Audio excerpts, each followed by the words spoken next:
Narinig ng lahat ang malutong na tawa ni Felina habang hawak-hawak ang braso ni Mira. "Wala ka ng silbi, kaya ibebenta na lang kita!" sigaw niya. Sabay tulak sa dalaga papasok sa engrandeng mansyon ni Don Rafael. Nagpupumigla si Mira, nanginginig sa kahihiyan at takot habang pinagmamasdan ng mga bisitang nakadamit marangya. "Isang hamak na palamunin, ngayon gagamitin para makapagbayad ng utang." Dagdag pang insulto ng madrasta, dahilan para mapayuko si Mira sa sakit. Ngunit sa unang gabi ng pagkakapiit, isang pamilyar na tinig ang bumungad. Ang binatang minsan niyang niligtas noon. Bakit siya naroon?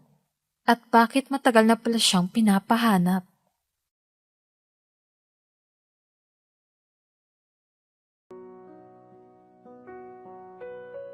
Dalaga, pinambayad ng stepmom sa milyonaryo.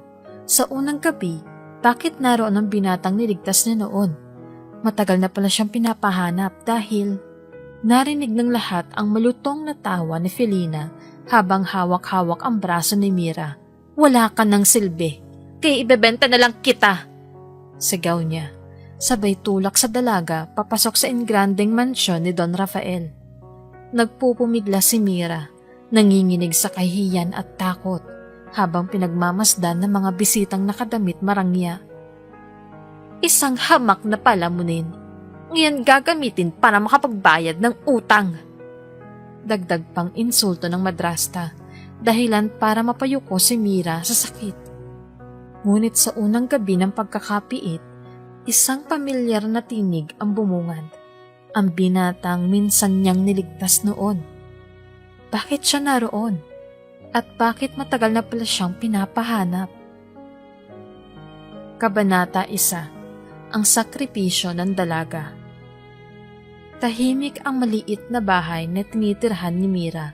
Sa murang edad, sanay na siya sa gawaing bahay, paglalaba, pagluluto, at pag-aalaga sa sarili dahil bihira niyang makita ang madrastang si Felina sa loob ng bahay. Kung hindi nasa sugalan, abala ito sa pakikipag-inuman sa mga kaibigan. Si Mira naman, simple lang ang pangarap, makapagtapos ng pag-aaral at makahanap ng trabaho para kahit papano ay makaahon sa hirap. Ngunit, tila hindi iyon ang plano ng kapalaran para sa kanya. "Hoy Mira!" Malakas sa tawag ni Felina mula sa labas ng bahay. May halong yabang ang tono nito. Tipikal kapag o may nakuha siyang pera. Paglabas ni Mira, naamoy niya agad ang matapang na pabango at usok ng sigarilyo ng madrasta. "Ano po iyon, Tia Felina?" Maingat na tanong niya, bagaman naramdam na niya ang kaba. Nakangisi si Felina. Ngunit, ang mga mata nito'y matalim. "Mag-ayos ka ng sarili mo. May pupuntahan tayo ngayong gabi. Hindi ka na makakatanggi." Napakunot ang noo ni Mira. "Saan po tayo pupunta?" Hindi sumagot agad si Felina. Pagkus ay humugot ng malalim na hininga bago tumingin sa kanya mula ulo hanggang paa. "Wala ka namang silbi dito. Isang palamunin lang. Pero ngayon, may pakinabang ka na." Ramdam ni Mira ang malamig na hangin na dumaan sa kanyang batok. May kutob siyang masama. Sa halip na sagutin pa, bumalik siya sa loob para ayusin ang lumang bestidang madalas niyang gamitin para sa mga espesyal na okasyon. Hindi niya alam kung anong mangyayari, pero batid niya na delikado. Pagdating ng gabi, isinakay siya ni Felina sa isang maggarang sasakyan na tila hindi akma sa kanilang pamumuhay. May huminto sa tapat ng bahay nila. Isang itim na kotse na tila galing pa sa Maynila. May nakaupo sa loob na driver na pormal ang suot. Habang nasa biyahe, nakatingin lamang si Mira sa bintana. Mabigat ang dibdib niya, parang may nagbabadya. Samantalang si Felina ay abala sa pagkukumpol ng alahas na nakasabit sa leeg niya. pilit ipinapakita ang ganda na matagal nang natabunan ng bisyo. Pagdating sa isang engranding mansyon, halos mabingi si Mira sa tibok ng kanyang puso. Ang mga ilaw ay maliwanag, may mga mamahaling sasakyan sa garahe at halatang may okasyon sa loob. Ang mga taong pumapasok ay nakadamit marangya, mga gown, suit at kumikislap na alahas. "Dito ka na bababa," utos ni Felina habang mahigpit na hinahawakan ng braso ni Mira. "At huwag kang magpupumiglas. Kapag sinira mo ang plano ko, lagot ka sakin." "Plano? Ano pong ibig niyo sabihin?" Halos bulong na tanong ni Mira, nanginginig ang tinig. Ngunit sa halip na sagutin, hinila siya ni Felina papasok ng mansyon. At doon, narinig ng lahat ang malutong na tawa ng madrasta. "Wala ka ng silbi, kaya ibebenta na lang kita." Malakas na sigaw nito. Napatigil ang mga bisita, naglingunan at ang ilan ay napabulong sa isa't isa. Ramdam ni Mira ang pagkasunog ng kanyang pisngi sa kahihiyan. Parang gusto niyang lamunin ng lupa. "Isang hamak na palamunin. Ngayon gagamitin ko para makapagbayad ng utang," dagdag pa ni Felina. Halos ipagsigawan sa lahat. Dahan-dahang lumapit ang isang lalaking nasa kalagitnaan ng 50 o 60 ang edad. Matikas pa rin ang tindig, nakasuot ng itim na suit at ang presensya niya ay nangingibabaw. Siya, si Don Rafael, kilalang milyonaryo sa kanilang lugar. "Mabuti naman at dinala mo na siya," malamig na sabi ng Don. Walang bahid na emosyon ang mukha. "Sa ganitong paraan, bayad na ang kalahati ng utang mo." Lalong nanlumo si Mira. Ngayon niya lang lubos na naintindihan. Ipinambayad siya ng kanyang madrasta. Parang isang gamit na maaaring ipasa para lamang makaligtas sa pagkakautang. Nagpumiglas siya. Pilit na inalis ang pagkakahawak ni Felina, ngunit mahigpit itong nakakapit. "Ayoko! Hindi ako papayag!" "Wala kang karapatan tumutol!" Sumigaw si Felina, sabay tulak sa kanya papalapit kay Don Rafael. Napayuko si Mira, nanginginig, habang naririnig niya ang mga bulungan ng mga bisitang nakapaligid. Napakabata pa niya, sobrang ganda. Kawawa naman ang dalaga. Pero ano bang magagawa niya? Utang ang usapan. Sa kabila ng lahat, pinilit niyang lakasan ng loob. Tumingin siya kay Don Rafael. Pilit pinapakita ang tapang kahit basag na ang puso niya. "Kung akala niyo, mananatili akong tahimik, nagkakamali kayo. Hindi ako laruan para ipambayad." Sandaling natahimik ang paligid. Ngunit ngumiti lamang ng malamig si Don Rafael. "Hindi kita bibigyan ng masakit na parusa, Iya. Ang kailangan ko lang, sumunod ka." Pagsapit ng gabi, ipinasok siya sa isang malawak na silid sa ikalawang palapag ng mansyon. Mahogany ang mga kasangkapan, may malambot na kama at halatang hindi na tinirhan ng matagal. Ngunit sa halip na aliw, takot ang namutawi sa puso ni Mira. Umupo siya sa gilid ng kama, mahigpit na yakap ang sarili. Sa isip niya, paulit-ulit na naglalaro ang mga salitang binitawan ng madrasta. "Ibebenta na lang kita." Mga luha ang unti-unting bumabagsak mula sa kanyang mga mata. "Bakit ako pa? Wala na bang ibang paraan? Bakit lagi na lang ako ang nagsasakripisyo?" Bulong niya sa dilim. Ngunit kahit ganoon, may munting apoy ng galit na sumisindi sa kanyang dibdib. Hindi niya hahayaang manatili siyang biktima. Kung ito man ang simula ng kanyang pagkakapiit. Ipapakita niya na hindi siya basta-basta masisira. At doon nagsimula ang isang gabing puno ng takot, galit, at pangakong hindi siya magpapadala sa kamay ng mga taong umaabuso sa kanya. Kabanata 2. Ang misteryosong binata. Tahimik ang malawak na silid na tinutuluyan ni Mira sa mansyon. Sa kabila ng ganda ng mga kurtina, malambot na kama, at mga mamahaling kagamitan, para sa kanya ay tila ito'y kulungan. Hindi siya mapakali, parang bawat segundo, hinihigop ng kaba ang kanyang dibdib. Tumayo siya at lumapit sa bintana. Mula roon, tanaw niya ang malawak na hardin na puno ng ilaw.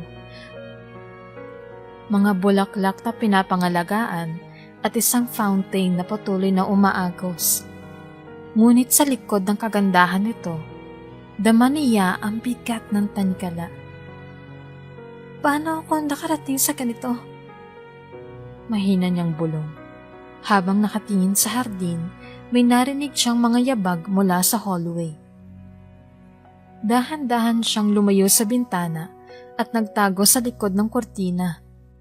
Pumasok ang isang kasambahay para magdala ng pagkain, ngunit hindi siya lumapit para kunin ito.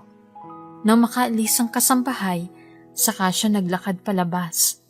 Hindi niya alam kung saan pupunta. Basta gusto lang niyang makita kung may paraan para makatakas. Sa kanyang pag-iikot sa mansyon, dumaan siya sa maluwang na bulwagan kung saan may nakasabit na malaking larawan. Pamilya, mga negosyante, at ilang hindi pamilyar na muka.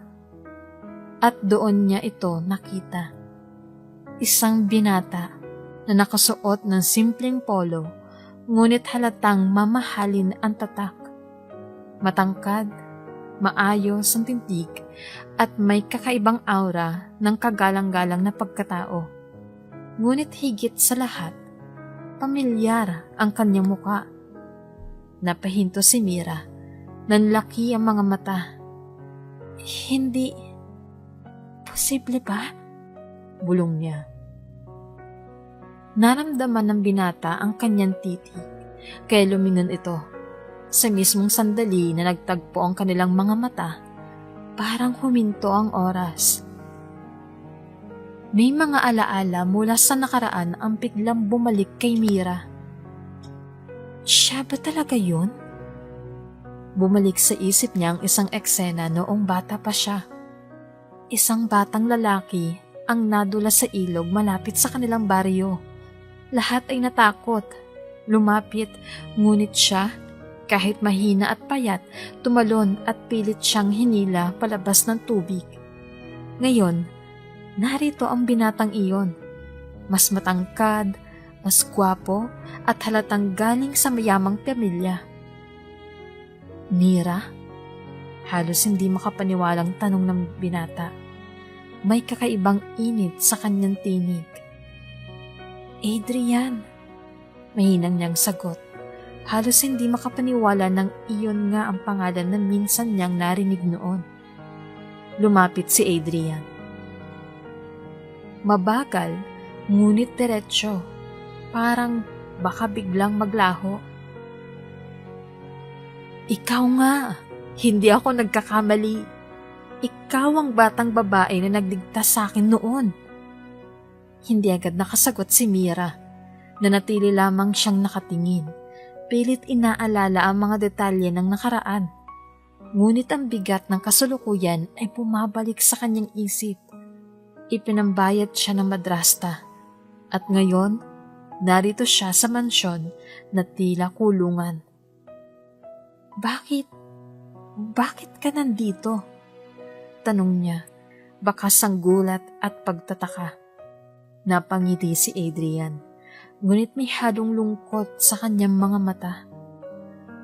Dapat ako ang magtanong niyan sa'yo. Hindi ko inakala na dito pa kita muling makikita. Sandaling katahimikan ang namagitan sa kanila. Ang mga ilaw mula sa chandelier ay kumikislap. Para bang pinapatingkad ang tensyon ng muling pagkikita. Hindi natuloy ni Mira ang sasabihin. Pinilit niyang iwasan ang mga mata ni Adrian, ngunit masyado itong matalim, puno ng damdamin na hindi niya maipaliwanag. Lumapit pa si Adrian. Halos abot na niya ang kamay ni Mira. Simula nung araw na yon sa ilog, hindi ka na nawala sa isip ko. Pinahanap na kita. Matagal na. Nagulat si Mira sa kanyang narinig. Pinahanap? Bakit? Ngunit bago pa siya makasagot, dumating ang isang matandang kasambahay at marahas silang pinutol. Binibini, kailangan nyo nang bumalik sa inyong silid. Bawal kayong gumala. Mabilis na umatras si Mira, parang natauhan. Pasensya na, kailangan kong bumalik. Nakaramdam si Adrian ng pagkadismaya, ngunit bago siya tuluyang makaalis, nagsalita ito ng marahan. Hindi ito ang huli nating pag-uusap, Mira. May mga bagay kang dapat malaman. Sa kanyang pagbabalik sa silid, mabilis ang tibok ng puso ni Mira. Hindi niya alam kung dapat siyang matakot o matuwa. Sa kabila ng lahat, hindi niya maikakaila. May kakaibang ginhawa siyang naramdaman na makita si Adrian. Ngunit may mga tanong na gumugulo sa isipan niya. Bakit siya narito? Anong kinalaman niya kay Don Rafael? At bakit parang matagal na niya akong pinapahanap?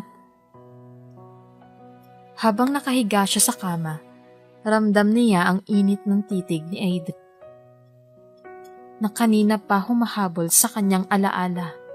At sa kauna-unahang pagkakataon mula nang dalhin siya sa mansyon, nakaramdam siya ng kakaibang liwanag sa dilim ng kanyang sitwasyon. Ngunit kasabay ng liwanag na iyon, naroon din ang pangamba.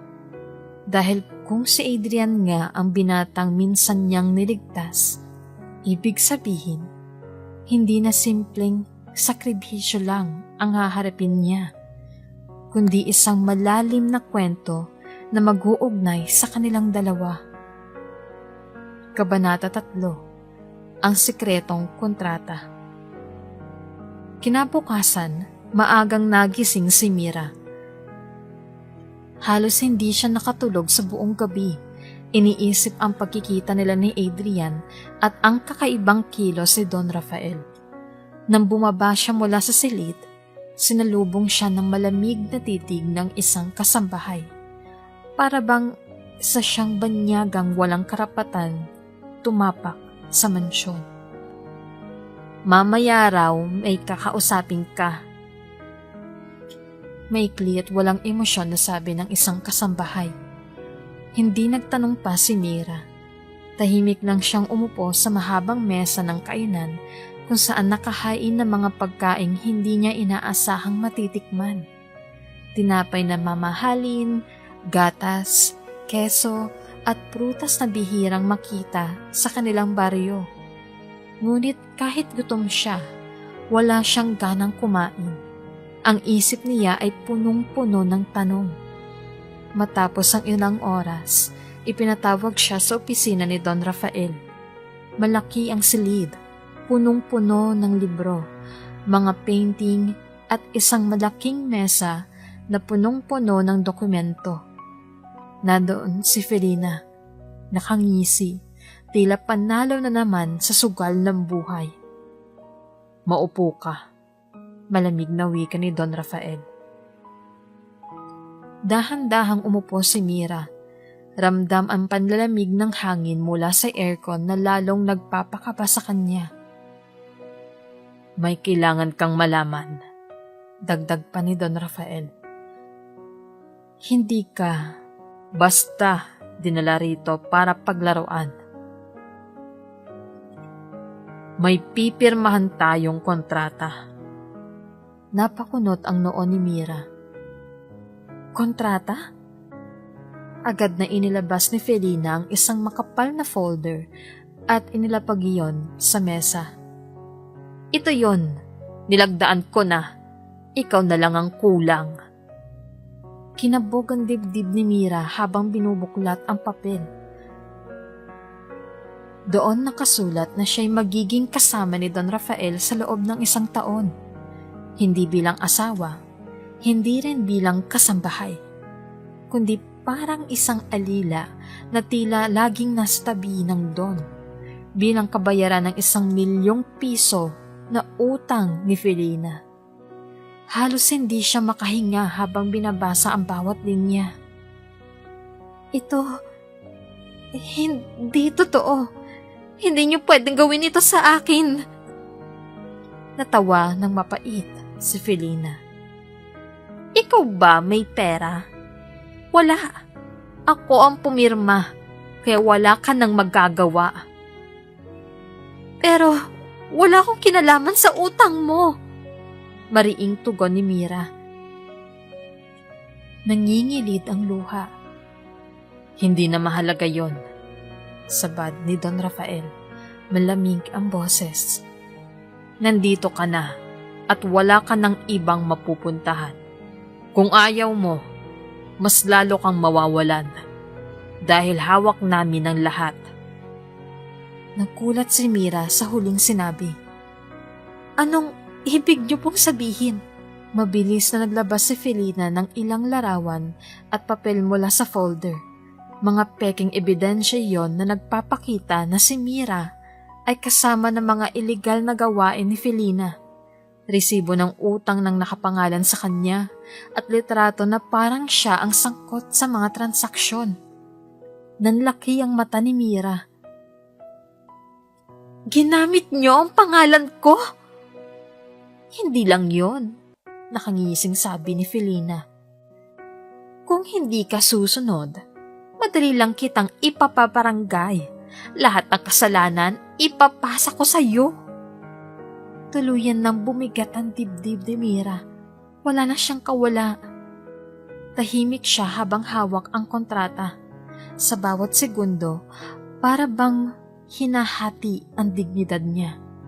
Ang tanging nararamdaman niya ay kawalan ng pag-asa. Ngunit biglang pumasok si Adrian sa opisina. Dala ang isang libro. Napatingin siya kay Mira at agad niyang napansin ang luha sa mga mata nito. Anong nangyayari rito? Seryosong tanong ni Adrian. Ngumisi si Don Rafael. Wala. Pinag-uusapan lang namin ang kasunduan. Tumingin si Adrian kay Mira. Parang nanguusisa kung anong ibig sabihin niyon. Ngunit mabilis na nagsalita si Felina. Kontrata lang para sa utang. Wala ka dapat pakialaman. Sandaling tumitig si Adrian sa kanya. Bago muling bumalik ang tingin kay Mira. Sa mata niya'y may bakas ng pag-aalala. Pagkatapos ng usapan, muling dinala si Mira sa kanyang silid. Pagkasara ng pinto, doon niya tuluyang ibinuhos ang kanyang mga luha. Bakit ganito? Hindi ko naman pinili ito. Bulong niya habang niyayakap ang unan. Sa gitna ng kanyang pag-iyak, biglang kumatok si Adrian sa pinto. Hindi siya kumibo.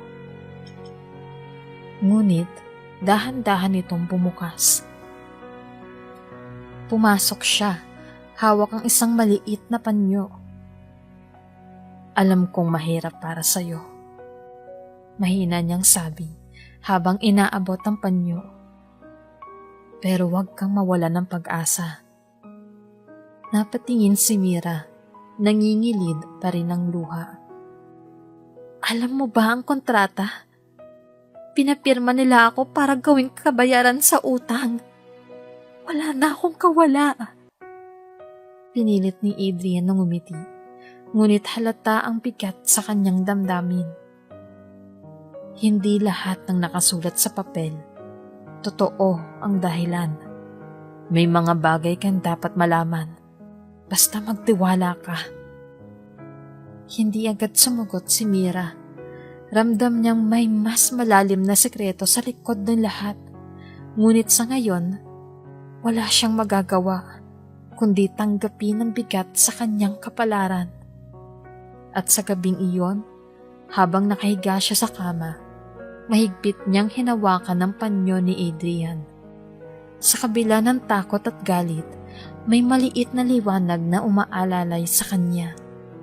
Ang presensya ng binatang minsan niyang niligtas at ngayon, tila siya naman ang handang magligtas sa kanya. Ngunit nanatili ang katotohanang hindi niya matatakasan. Sa loob ng 1 taon, siya ay alipin ng kontratang hindi niya pinili. At doon, nagsimula ang kanyang pinakamabigat na sakripisyo. Kabanata 4. Ang paghihigpit ni Don Rafael. Mabilis ang paglipas ng mga araw sa mansyon, ngunit para kay Mira, bawat minuto ay mabigat na pasanin. Hindi siya sanay sa marangyang paligid at mas lalong hindi siya sanay na tinititigan siya ng mga tao na parabang isa siyang banyagang biglang pumasok sa kanilang mundo. Si Don Rafael naman, laging preskong nakasuot ng mamahaling suit kahit nasa loob lamang ng bahay. Palaging malamig ang boses nito. At bawat utos ay walang puwang para pagtutol. Mira, tawag ng Don isang umaga habang nakaupo siya sa mahabang mesa ng kainan. Simula ngayon, hindi ka basta makakagalak kung saan mo gusto. May oras ka lang para lumabas ng silid at palaging may kasamang bantay. Nanlaki ang mata ni Mira. Pero, hindi ba sobra naman yun? Tumikhim ang Don at ang mga kasambahay na nasa paligid ay agad na natahimik. Hindi mo ba naiintindihan? Ang utang na ibinayad sa iyo ay hindi maliit. 1,000,000 ang katumbas mo, kaya asahan mong hindi kita hahayaang mawala. Napayuko si Mira. Ramdam niya ang panlalamig ng mga salitang iyon. Hindi siya tinitingnan bilang tao, kundi parang isang bagay na dapat bantayan at bantayan. Habang naglalakad siya pabalik sa kanyang silid, sumunod si Adrian. Pasensya ka na kay Don Rafael. Ganyan talaga siya pag may pinapahalagahan. Napalingon si Mira. Pinapahalagahan? O baka gusto lang niyang ikulong ako para hindi makatakas? Umiling si Adrian. Hindi ganon. May dahilan siya at sana balang araw maintindihan mo rin. Hindi sumagot si Mira, ngunit ramdam niya ang sinseridad ni Adrian. Ang mga mata nito'y laging puno ng pagkalinga sa kanya, bagay na lalong gumugulo sa kanyang isip. Kinagabihan, muling ipinatawag siya ni Don Rafael sa opisina. Sa mesa nito ay may nakalatag na mga dokumento, ngunit hindi na pinabasa pa kay Mira. Ang mahalaga lang, ipinaalala nito ang mga patakaran. Una, bawal kang umalis ng mansyon nang walang pahintulot. Pangalawa, bawal kang makipag-usap sa mga bisitang dumarating maliban kung ako mismo ang magsabi. At pangatlo, hindi ka dapat lalapit kay Adrian ng higit sa nararapat. Napataas ang kilay ni Mira. Bakit po? Matagal bago sumagot si Don Rafael. Sa huli, malimig itong sinabi.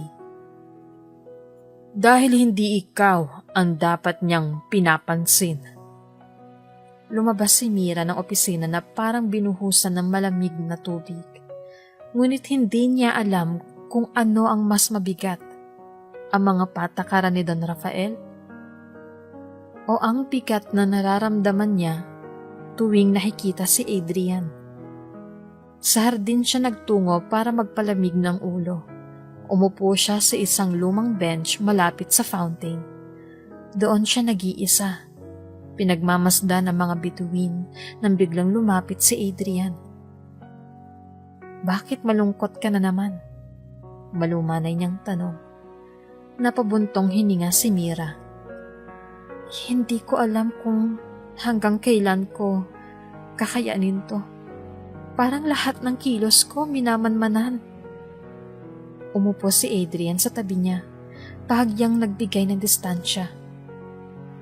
"Alam kong mahirap, pero gusto kong malaman mo, hindi ako papayag na saktan ka." Nilingon siya ni Mira, nagtataka. "Bakit mo ginagawa to? Hindi ba sapat na nandito ka lang? Bakit parang sobra ang pagkalinga mo?" Sandaling natahimik si Adrian bago nagsalita. "Dahil matagal na kitang hinahanap, Mira. Noon pa man, may utang na loob na ako sa'yo. At higit pa ron, hindi na nito tinapos ang sasabihin, bagkus ay nag-iwas ng tingin." Naging palaisipan niyon kay Mira buong gabi. Kung simpleng utang na loob lang ang dahilan ni Adrian, bakit ganun kalalim ang pagkilos niya? At bakit parang laging nakatingin ito sa kanya na para bang may mas malaking lihim?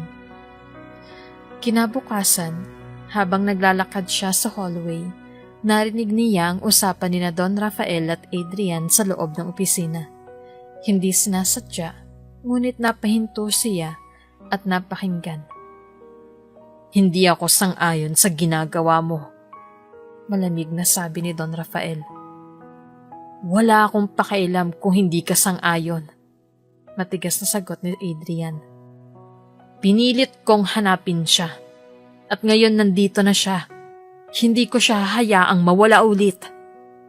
Nanlaki ang mata ni Mira sa narinig. "Pinilit hanapin? Para sa akin?"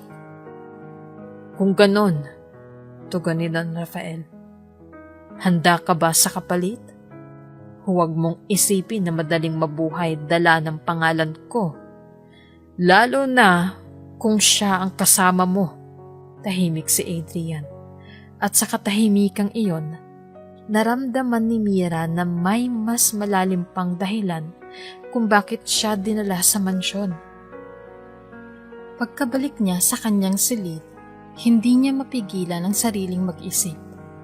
Kung totoo nga na si Adrian ang dahilan kung bakit siya natagpuan at dinala rito, ibig sabihin, hindi talaga siya si Don Rafael ang may pakana ng lahat, kundi si Adrian mismo.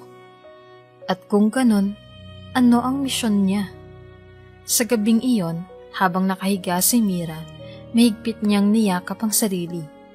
Hindi niya alam kung matatakot pa siya o dapat pa siyang kumapit sa maliit na pag-asang nakikita niya kay Adrian.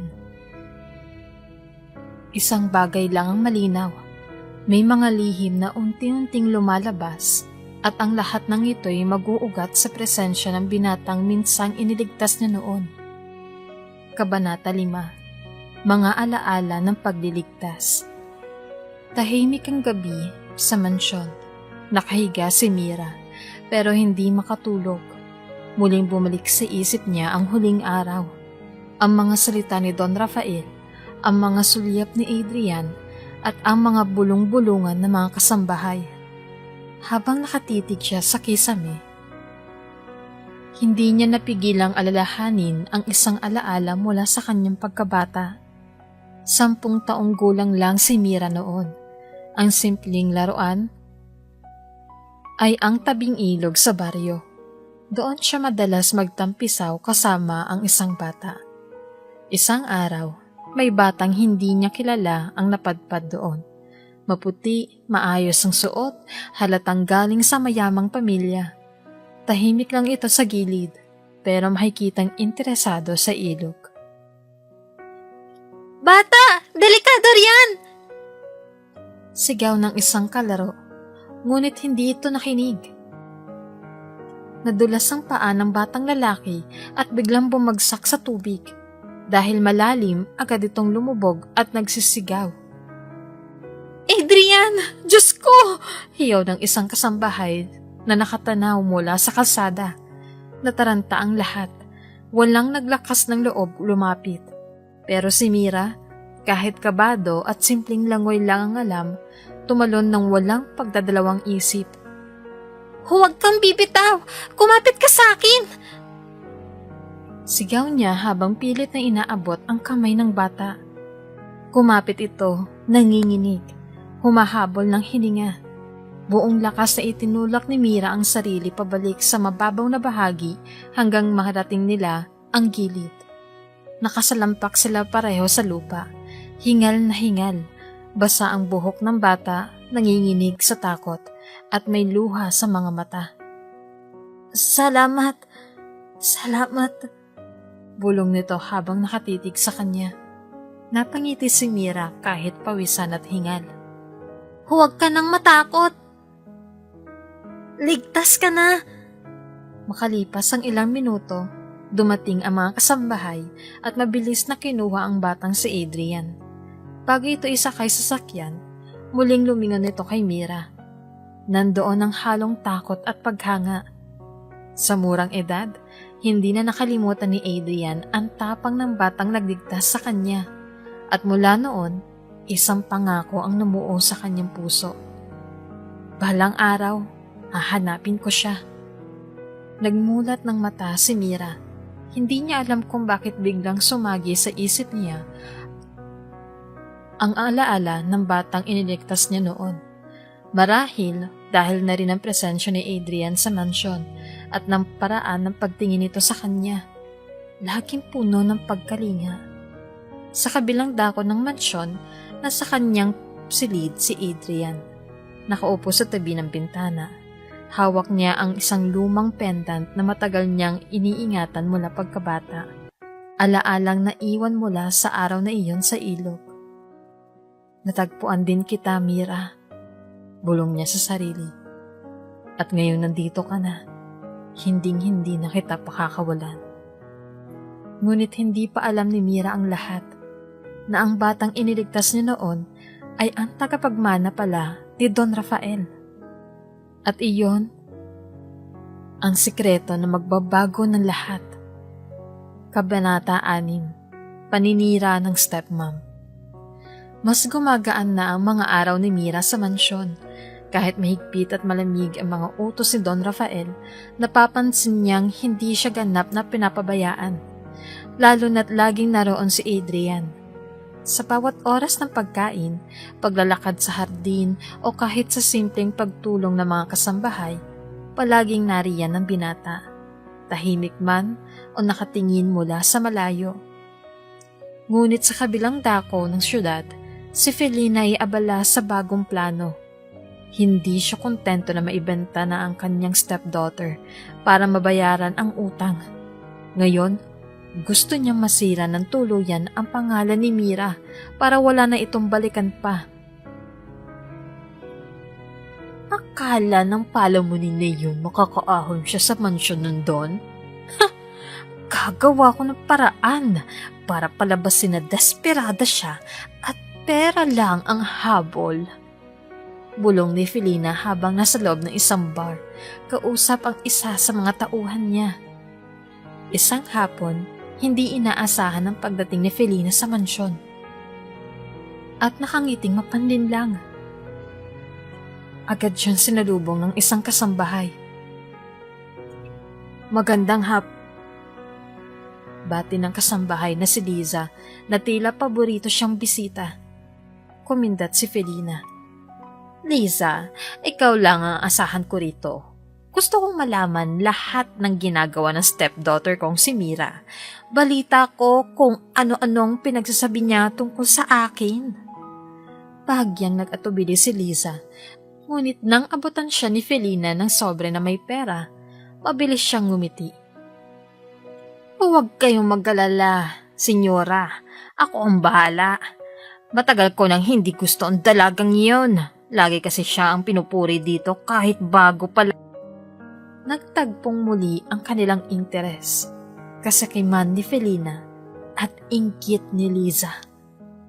Kinabukasan, ikinuwento ni Liza kay Don Rafael na nakita raw niya si Mira na nag-uusap ng palihim kay Adrian sa hardin.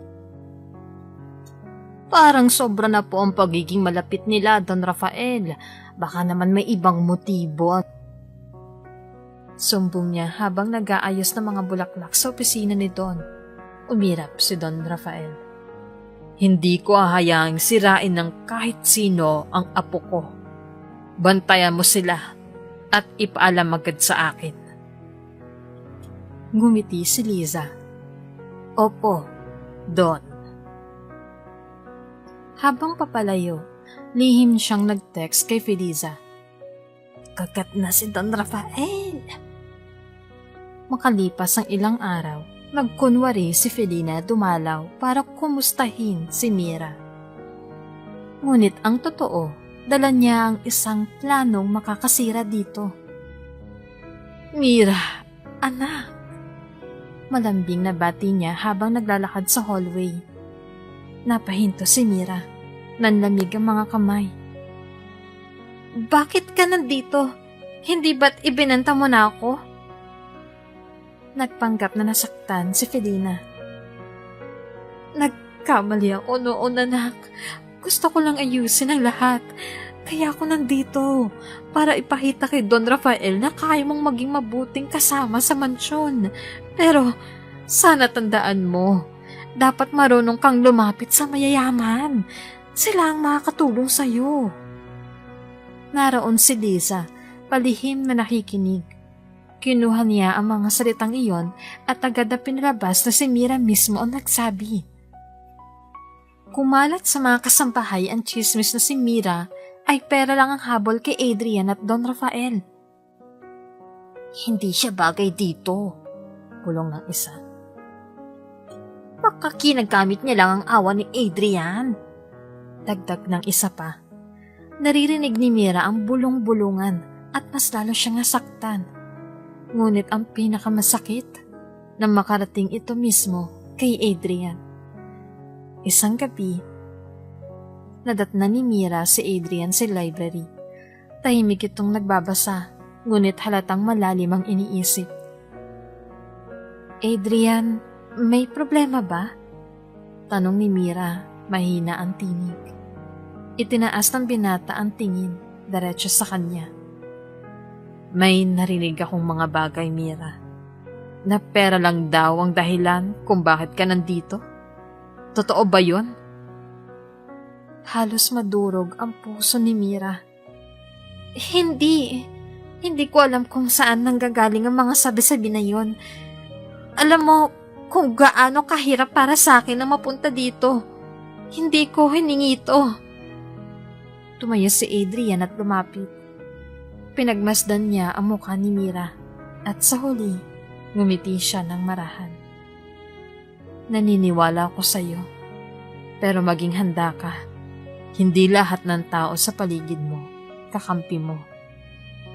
Nang malaman ni Felina mula kay Liza na hindi nadala agad si Adrian sa paninira, lalo siyang nagalit. Walang iya? Akala niya makakalusot siya? Hindi pa to tapos. Lalabas din ang baho ng batang yon. Sigaw ni Felina habang binabalangkas ang susunod na plano. Sa isip niya, hindi sapat na mawasak lang ang tiwala ng mga tao kay Mira. Gusto niyang mawala ang lahat ng connection nito kay Adrian at kay Don Rafael. Kinagabihan, humiga si Mira na may bigat sa dibdib. Hindi niya alam kung hanggang kailan niya kakayanin ang lahat ng paninira ng madrasta. Ngunit sa kabila ng lahat, isang bagay ang malinaw. Hindi siya susuko. Hindi ko hayaang sirain niya ang pagkatao ko. Lalo na ngayon, na unti-unti kong nakikita kung gaano kahalaga si Adrian sa buhay ko. Bulong niya habang pinagmamasdan ang buwan sa bintana. At sa kabilang dako ng mansyon, si Felina ay nakangisi habang iniinom ang alak. Para sa kanya, nagsisimula pa lang ang laro. Kabanata 7. Ang paglalapit. Mainit ang sikat ng araw ng umagang iyon, pero malamig ang simoy ng hangin sa hardin ng mansyon. Abala ang mga hardinero sa paggupit ng mga halaman, habang ang mga kasambahay ay nagdadala ng pagkain para sa almusal. Si Mira naman ay nakaupo sa isang bench, nagbabasa ng isang lumang libro na nakuha niya sa library ni Don Rafael. Tahimik siyang nagbabasa, pero naputol ito nang may lumapit at nag-abot ng baso ng juice. "Para sa'yo," sabi ni Adrian nakangiti.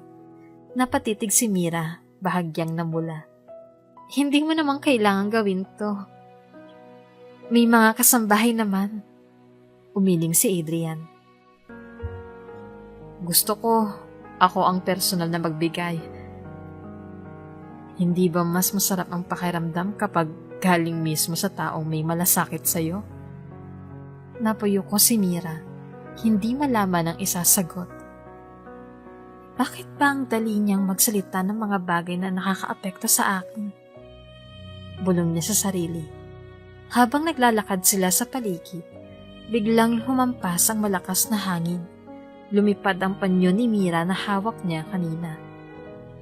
At muntik nang tangayin sa lawa. Agad itong sinalo ni Adrian bago pa mahulog sa tubig. "Laging malapit sa peligro, no?" Biro niya sabay abot ng panyo. "Salamat," sagot ni Mira, pero halata ang kilig sa boses niya. "Kung tutuusin, matagal na kitang gustong protektahan. Noon pa man." Dagdag pa ni Napatitig si Mira. Hindi alam kung matutuwa o matatakot. May kung anong bigat sa bawat salitang binibitawan ni Adrian. Parang totoo, pero parang may hindi pa rin siya kayang paniwalaan. Kinahapunan, napagdesisyonan ni Mira na tumulong sa kusina. Gusto niyang mapatunayan na kaya rin niyang mag-adjust sa mansyon. Kahit simpleng bagay lang. Habang nagtatadtad siya ng gulay, pumasok si Adrian.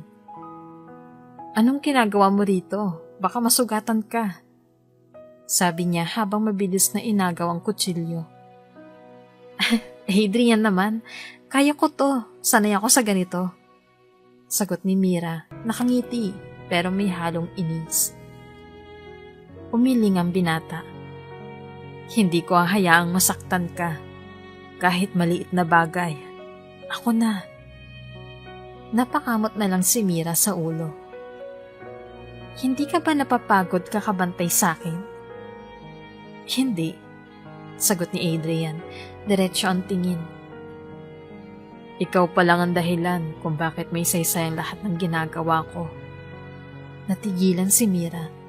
Hindi niya alam kung paano tatanggapin ang mga salitang iyon. Kaya nagkunwari na lang siyang abala sa paghuhugas ng kamay. Pero sa loob-loob niya, ramdam niya ang kakaibang tibok ng kanyang puso. Kinagabihan, habang naglalakad si Mira papunta sa kanyang silid, nabangga niya si Adrian sa hallway. Pareho silang napatigil at ilang segundong nagtama ang kanilang mga mata. "Pasensya na," mahina niyang sabi. Ngumiti si Adrian. "Kung palagi kang ganito kalapit, baka isipin kong sinasadya mo." "Hindi ha," mabilis na sagot ni Mira. Namumula ang pisngi. Tumawa naman si Adrian, malumanay. "Ang cute mo pag naiilang." Biglang nag-init ang mukha ni Mira at dali-daling pumasok sa kanyang silid. Iniwan si Adrian na nakangiting mag-isa. Ngunit sa likod ng mga ngiti at banayad na kilig, may pangambang bumabalot kay Mira. Habang nakaupo siya sa kama, hawak-hawak ang dibdib, nag-isip siya. Paano kung totoo nga mga bulong-bulungan? Paano kung mali lang ang lahat ng iniisip ko kay Adrian? Natakot siyang masaktan. Natakot na baka dumating ang araw na iiwan din siya. Ayaw na niyang maulit ang pakiramdam ng pagkakanulo ng sariling madrasta. Ngunit tuwing naiisip niya si Adrian, ang mga mata nitong puno ng malasakit, ang mga simpleng ngiti, at ang paraan ng pagprotekta sa kanya, hindi niya mapigilan ang sariling umasa. Lumabas siya sa balkonahe para huminga ng sariwang hangin. Doon niya nakita si Adrian, nakatayo sa hardin, nakatingala sa langit. "Mira," tawag nito para mapansin siya. "Hindi mo kailangang matakot. Kahit anong mangyari, lagi akong nandito."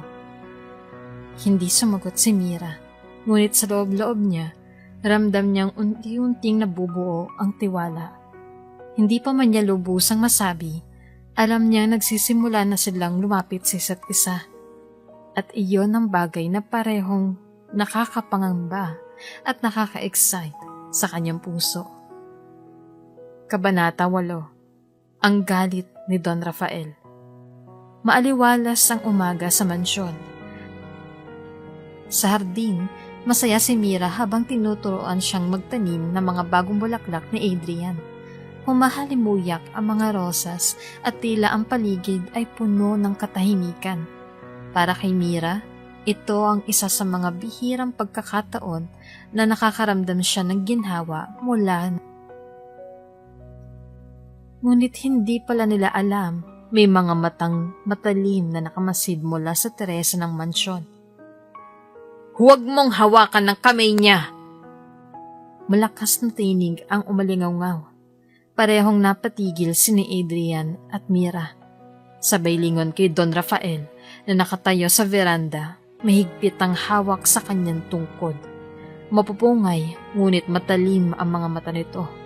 Puno at pagbabanta. "Lolo." Mahina, ngunit nagulat na sambit ni Adrian. "Don Rafael."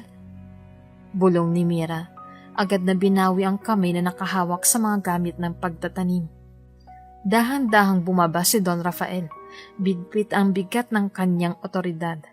Sa bawat yabag nito ay nagdadala ng kaba kay Mira. "Akala ko ba malinaw ang kasunduan?" Malamig na tanong ni Don Rafael. "Dinala ka rito, hindi para gawing laruan ng aking apo." "Don Rafael, hindi po ganun." Nagmamadaling paliwanag ni Mira. Nanginginig ang boses, ngunit hindi siyang pinakinggan. "Isa kang bayad sa utang. Wala kang karapatan na magpanggap na higit pa ron." Ramdam ni Mira ang hapdi ng bawat salita. Napayuko siya, halos maluha sa kahihiyan. "Ako ang kausapin niyo, Lolo!" Biglang sumbat ni Adrian. Lumapit at humarap sa matanda. "Walang ginagawang masama si Mira. Ako ang lumapit sa kanya, hindi siya." Lalong nag-apoy ang galit ni Don Rafael. "At bakit ka lumalapit sa kanya, Adrian? Hindi ba't malinaw na hindi mo siya pwedeng mahalin?" Tumahimik ang paligid. Pati ang mga kasambahay na dumadaan ay huminto, natakot makisali. Mahigpit ang pagkakakuyom ni Don Rafael sa kanyang tungkod. Humingi siya ng malalim bago naglabas ng isang tinig na parang matagal nang kinikimkim. "Hindi kita tunay na apo, Adrian."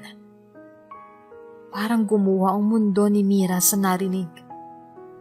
Napatingin siya kay Adrian at kita niya ang pamumutla nito. Ano pong ibig niyo sabihin?" Halos papulong na tanong ni Adrian. "Ipinangako ko sa mga magulang mong pumanaw na aalagaan kita. Pinili kitang maging tagapagmana dahil wala akong ibang may iwan ng yaman ko. Ngunit tandaan mo, hindi kita pinalaki para sumunod sa bugso ng damdamin mo."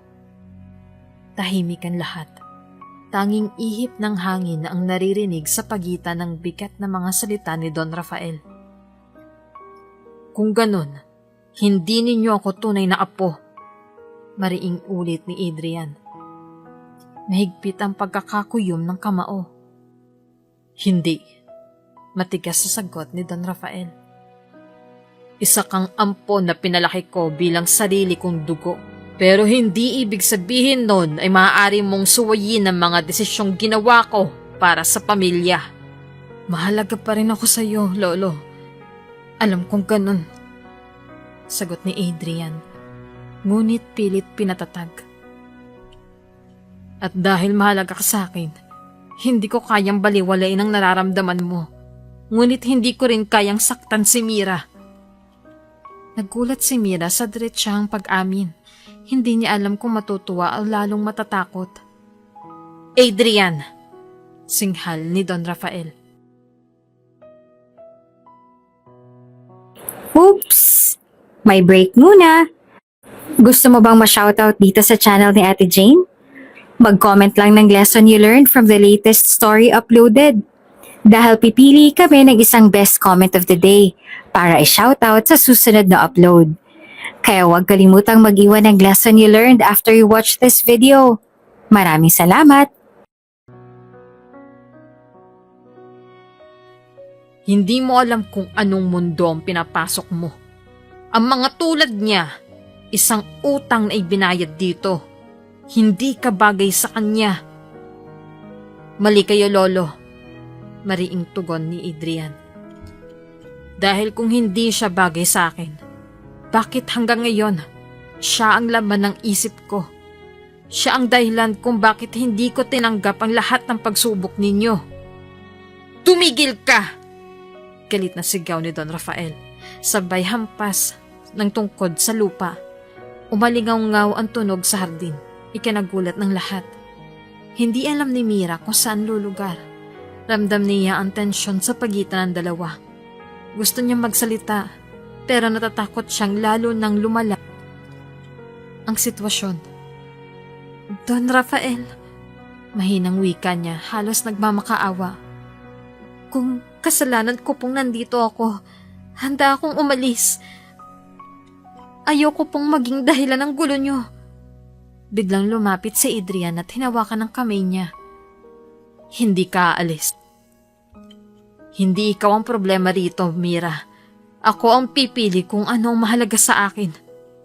Napatitig si Mira kay Adrian at doon niya nakita ang paninindigan sa mga mata nito. Muli silang hinarap ni Don Rafael. Mariin ang tingin. Hindi pa tapos ang usapan natin. Tandaan mo, Adrian, wala kang karapatang sumira sa mga plano ko. Kung ipipilit mo, ikaw mismo ang mawawalan ng lahat. Matapos iyon, iniwan sila ng matanda. Mabigat ang bawat hakbang papasok ng mansyon. Naiwan sina Mira at Adrian sa hardin. Parehong tahimik. Parehong iniisip ang bigat ng revelasyon. Para kay Mira, isa itong panibagong gulo na hindi kung paano haharapin. Para kay Adrian, ito ang simula ng mas matinding laban. Hindi lang para kay Mira, kundi para rin sa sarili niyang pananiniwalaan. Kabanata Siyam, Pagbunyag ng Katotohanan. Nakatanaw si Mira sa malaking bintana ng kanyang silid. Madilim ang labas, ngunit mas madilim ang nararamdaman niya sa loob. Hawak niya ang kopya ng kontrata, ang dokumentong nagpapatunay na ibinenta siya ng sariling madrasta sa mansyon na ito. At sa sulok ng papel, nakalagay ang pirma ni Don Rafael. At ang pangalan ni Adrian. Nanginginig ang kamay niya. Adrian, bakit pati pangalan mo nandito? Bulong niya sa sarili habang dumadaloy ang luha sa kanyang pisngi. Bumukas ang pinto. Nakatayo si Adrian, dala ang malamlam na tingin. Mira, kailangan nating mag-usap. Mabilis na itinago ni Mira ang papel, ngunit hindi niya napigilang umiyak. Ngayon ka lang lumapit? Matapos kong malaman ang lahat? Umangat ang kilay ni Adrian. Halatang nag-aalala. Anong nalaman mo? Kinuha ni Mira ang papel at binato ito sa harap niya. Ito! Ang kontrata na may pangalan mo, Adrian! Anong ibig sabihin nito? Kasama ka ba sa lahat ng to?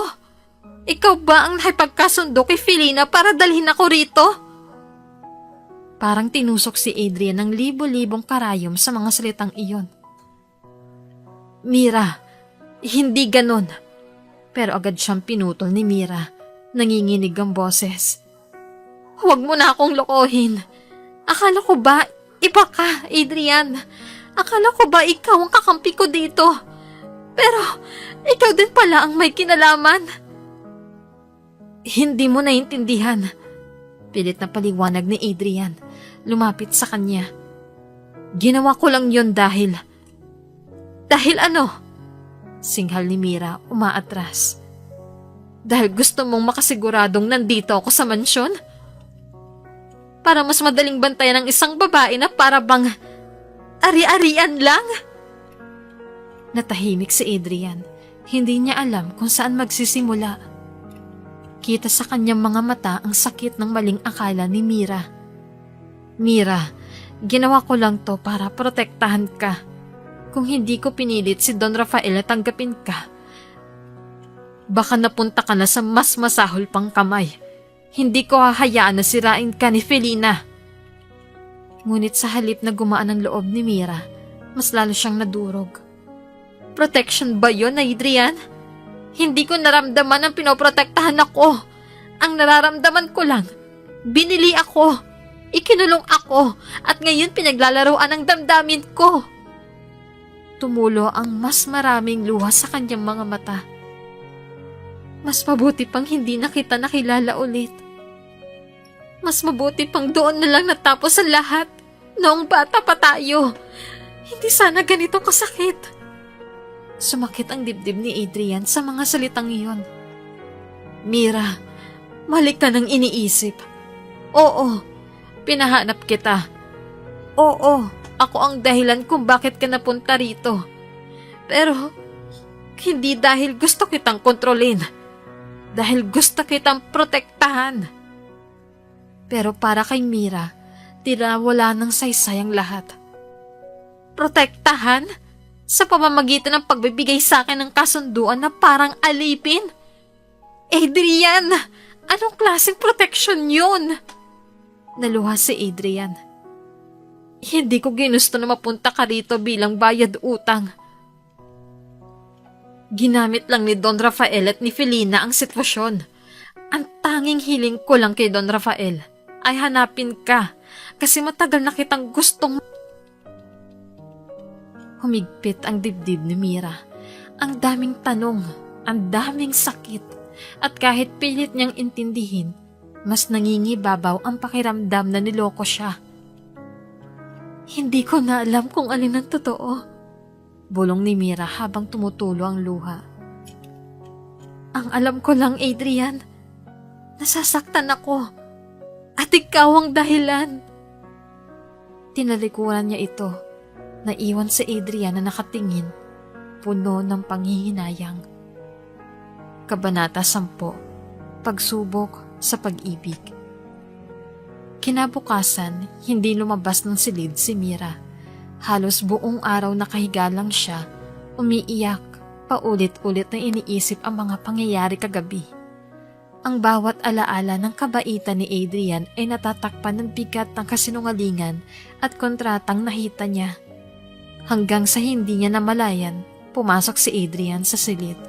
Bit-bit nito ang determinasyon na ayusin ang lahat. Mira, kailangan nating mag-usap, mariing sabi ni Adrian. Tumayo si Mira, pulang-pula ang mga mata. Wala na tayong dapat pag-usapan. Alam ko na ang lahat. Niloko mo ko, Adrian. Pinaglaruan mo ang tiwala ko.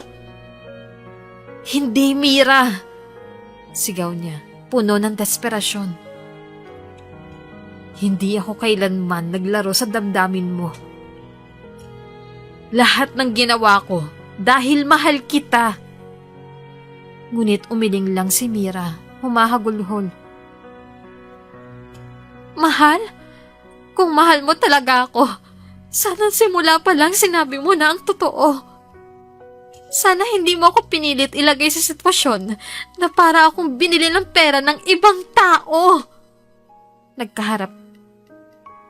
Parehong sugatan ng puso. Si Mira, puro akusasyon.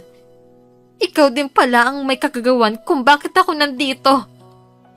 Walang pinagkaiba sa madrasta kung ginamit ako para makaligtas siya. Si Adrian pilit na nagpapaliwanag. Hindi ko ginusto. Ginawa ko to para makalapit ako sa'yo. Para maipakita ko sa'yo na hindi kita kinalimutan. Ngunit sa bawat salita niya, mas lalo lang lumalayo ang damdamin ni Mira. At doon biglang pumukas ang pinto. Si Felina, nakangisi at nakahalukip-kip. Ano ba yan, Adrian? Ang drama niyo naman. Pangaasar niya. Sabi ko na, Mira, gagamitin ka lang talaga ng lalaking yan. Lahat kayo pare-pareho. Tumahimik ka, Felina! Galit na sigaw ni Adrian. Ngunit lalong nagpasabog ng lason ang madrasta. Kita mo na, Mira? Ako lang ang magsasabi ng totoo sa'yo. Wala kang dapat pagkatiwalaan dito. Lahat sila may kapalit ang ginagawa. Napaluhod si Mira sa kama, humahagulgol ng mas malakas. Hindi na niya alam kung sino ang paniniwalaan. Ang tanging malinaw sa kanya, ang sakit ng pagkakanulo. Lumapit si Adrian, nanginginig ang boses.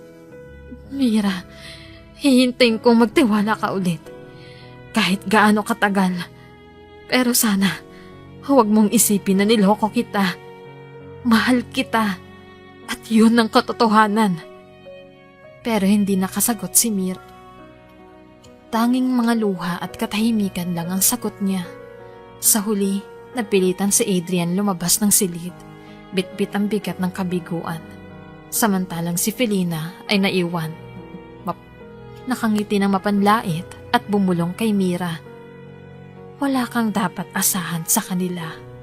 Ako lang ang nagsasabi ng totoo. At tandaan mo, anak, sa huli, ako lang ang totoo mong pamilya. Ngunit para kay Mira, wala na siyang pakiramdam kundi sakit. At ang lumalaking takot na baka totoo ngang wala siyang maaasahan sa mundo na mga taong nakapaligid sa kanya.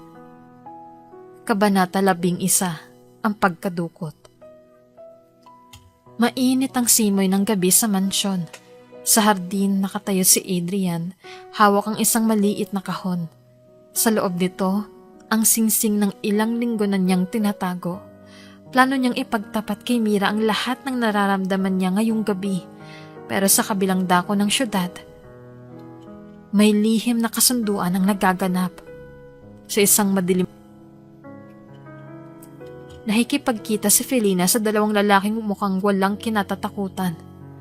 Kilala sila bilang mga dating kasosyo niya sa iligal na sugal at bentahan.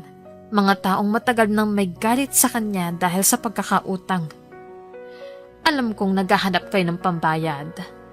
Anin ni Felina, sabay sindi ng sigarilyo. Wala akong pera ngayon, pero may ibibigay akong mas kapalit. Nagkatinginan ng mga lalaki. At ano naman yun? Ngumiti si Felina ng tukso. Yung dalaga, si Mira, nasa mansyon ng Don. Kumukuha niyo siya. Siguradong may halaga yun. Sa akin lang, bayad na tayo. Sigurado ka ba, Felina? Singhal. Baka ikaw madamay. Basta gawin nyo. Ibibigay ko ang eksaktong oras kung kailan walang bantay. Samantala, naglalakad si Adrian papunta sa silid ni Mira.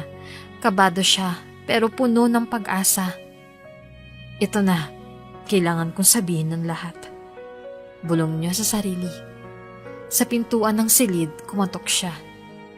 Mira, pwede ba kita makausap? Walang sagot. Tahimik. Bumukas ang pinto, pero wala si Mira sa loob.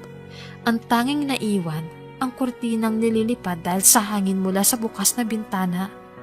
Sa likod bahay ng mansyon, mahina ang mga yapak ni Mira habang naglalakad para magpahangin. Hindi niya alam na sa madilim na sulok, may 3 lalaking nakamaskara ang nag-aabang. Ngayon na! Sigaw ng isa. Mabilis siyang sinunggaban, tinakpan ng bibig. Ang kanyang mga kamay, Nagpumiglas siya pero mas malakas ang mga lalaki. Bitawan niyo ako!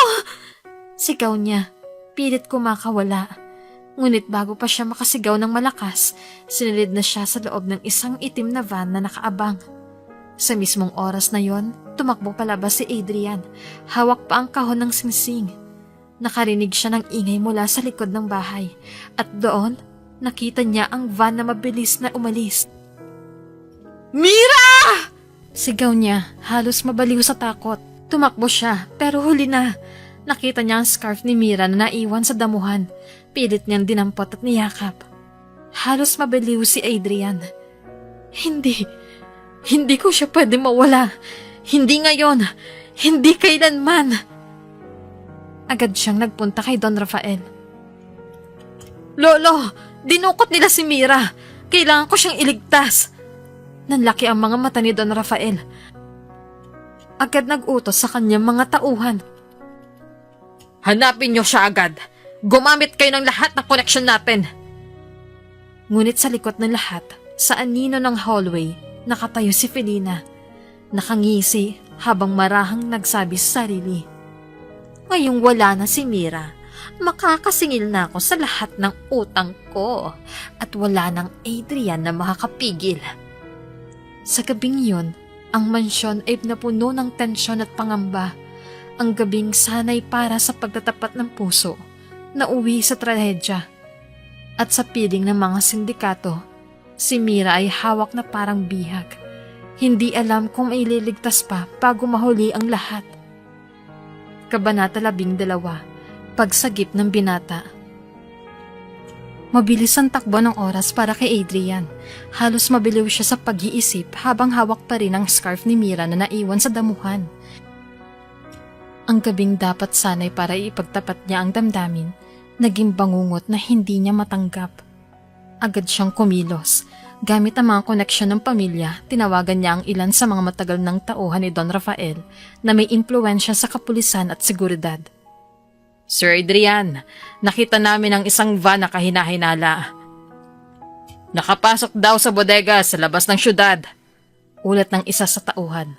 Huwag kayong magkakamaling maghintay pa ng utos. Dalhin niyo ako doon ngayon! Utos ni Adrian, puno ng desperasyon. Habang nasa sasakyan, nakasandal siya, ngunit nanlalim ang tingin. Paulit-ulit niyang binubulong. Mira, kapit ka lang. Hinding-hindi kita pababayaan. Sa loob ng lumang botega, nakagapos si Mira sa isang upuan. May piring ang kanyang mga mata at pilit niyang kumakawala. Bitawan niyo ako! Wala kayong makukuha sa akin! Sigaw niya. Ngunit tinawanan lang siya ng mga lalaki. Hindi ikaw ang target namin, dalaga. Ikaw ang pambayad utang ni Felina. Kaya manahimik ka na lang kung ayaw mong masaktan. Napaluha si Mira, ngunit pilit niyang lakasan ang loob. Adrian, sana makita mo ako. Gabi na nang makarating si Adrian at ang ilang tauhan sa paligid ng bodega. Pinagmasdan muna nila mula sa malayo. Sir, delikado. May mga armadong tao sa loob. Babala ng isang tauhan. Hindi ako aalis dito nung wala si Mira. Mariing tugon ni Adrian. Mabilis ang pangyayari. Gumawa sila ng ingay sa kabilang gilid ng gusali para makalapit si Adrian sa pinto. Dahan-dahan niyang sinira ang kandado at pumasok. Hawak ang baril, ngunit mas nangingibabaw ang kaba. Sa loob, nakita niya si Mira. Nakagapos, nanginginig, halos madurog ang puso niya. Mira, mahina niyang tawag. Ngunit bago pa siya makalapit, isang sindikata ang sumulpot mula sa dilim at umatake. Nagkahabulan at nagkainitan ng suntukan. Tinabig ni Adrian ang baril at nakipagsabayan sa kamao. Dumugo ang kanyang labi at halos mawalan siya ng lakas, ngunit hindi siya nagpatinag. Mira! Kapit ka lang! Sigaw niya habang nakikipaglaban. Nagising ang iba pang mga katauhan ng sindikato at nagunahang humabol. Naging magulo ang paligid. Sigawan, pagbagsak ng mga kahon at putok ng baril. Isa sa mga tauhan ni Don Rafael ang sumugod para tulungan si Adrian. at nagkaroon ng matinding palitan ng bala. Sa gitna ng kaguluhan, nakalapit si Adrian kay at agad niyang pinutol ang tali. Tinanggal niya ang piring nito at hinawakan ang muka ng dalaga. Mira, ligtas ka na. Ako to. Bulong niya, nanginginig ang tinig. Adrian? Halos maluha si Mira. Agad siyang yumakap kahit pareho silang sugutan. Akala ko hindi ka darating. Hindi ko hahayaan na mawala ka. Kahit ano ang mangyari. Sagot ni Adrian sabay hatak sa kanya palabas. Habang papalabas, hinabol sila ng ilang sindikato. Mabilis na tumakbo si Adrian, hawak si Mira sa kamay. Dumaan sila sa likod ng gusali, ngunit may 3 kalaban pa. Hindi kayo makakaalis! Sigaw ng isa. Wala nang panahon. Muling nakipaglaban si Adrian at kahit bugbog at sugot, nagawa niyang talunin ang mga ito sa tulong ng sariling determinasyon at lakas ng loob. Parehong hingal na hingal sina Adrian at Mira nang makalabas sila at salubungin ng mga tauhan ni Don Rafael. Agad silang isinakay sa sasakyan papalayo sa panganib. Sa loob ng sasakyan, nakahilig si Mira sa balikat ni Adrian. Puno ng sugat ang kanyang mga kamay at pisngi, ngunit ligtas na siya. Salamat, Adrian. Hindi ko alam kung paano ako makakabawi sa iyo. Mahina niyang bulong. Hinawakan ni Adrian ang kamay niya, mahigpit. Hindi mo kailangang bumawi, Mira. Ang mahalaga, kasama na ulit kita. Ngumiti si Mira kahit namumugto ang mga mata. Sa kabila ng sakit at takot, ramdam niyang totoo ang sinseridad ni Adrian. At sa loob ng dilim ng sasakyan, habang tinatahak nila ang daan pabalik, parehong alam ng dalawa ang pagsubok na ito ay lalo lamang nagpapatibay sa ugnayan nila. Isang ugnayan na kahit sindikato o taksil na kaibigan, hindi basta masisira. Kabanata 13, Pagbabalik at Pagpapaliwanag. Mabigat ang bawat hakbang ni Mira nang bumalik sila sa mansyon. Mahigpit pa rin ang pagkakahawak niya sa braso ni Adrian. Tila ayaw niyang bumitaw dahil baka muli siyang mawala. Sugatan pa ang kamay niya at ang mga galos sa pisngi, pero mas pinili niyang itago ang sakit. Pagbukas ng malalaking pinto ng mansyon, sinalubong sila ng mga kasambahay na halatang nag-aalala. Senyorita, Diyos ko, ano nangyari sa inyo? Bulalas ni Aling Rosa, ang pinakamatandang kasambahay. Ngunit hindi nagsalita si Mira. Tahimik lang siya naglakad papasok habang nakayuko, at si Adrian naman ay nakasunod, hawak ang kanyang balikat. Pagkapasok nila sa silid, inalalayan siya ni Adrian na maupo sa kama. Agad siyang kumuha ng first aid kit at marahang nilinis ang mga sugat ni Mira. Masakit ba? Tanong niya, halos pabulong. Hindi na. Mahina ang sagot ni Mira kahit napapangiwi siya. Mas masakit pa rin ang lahat na nangyari. Napahinto si A. Kita niya ang pikat ng damdamin ng dalaga. Huminga siya ng malalim bago nagsalita. Mira, sinimulang wika ni Adrian, hawak ang kamay niya. May mga bagay kang dapat malaman at ayokong manatili kang nag-iisip na niloloko kita. Tumingin si Mira. May halong kaba at pagdududa sa kanyang mga mata.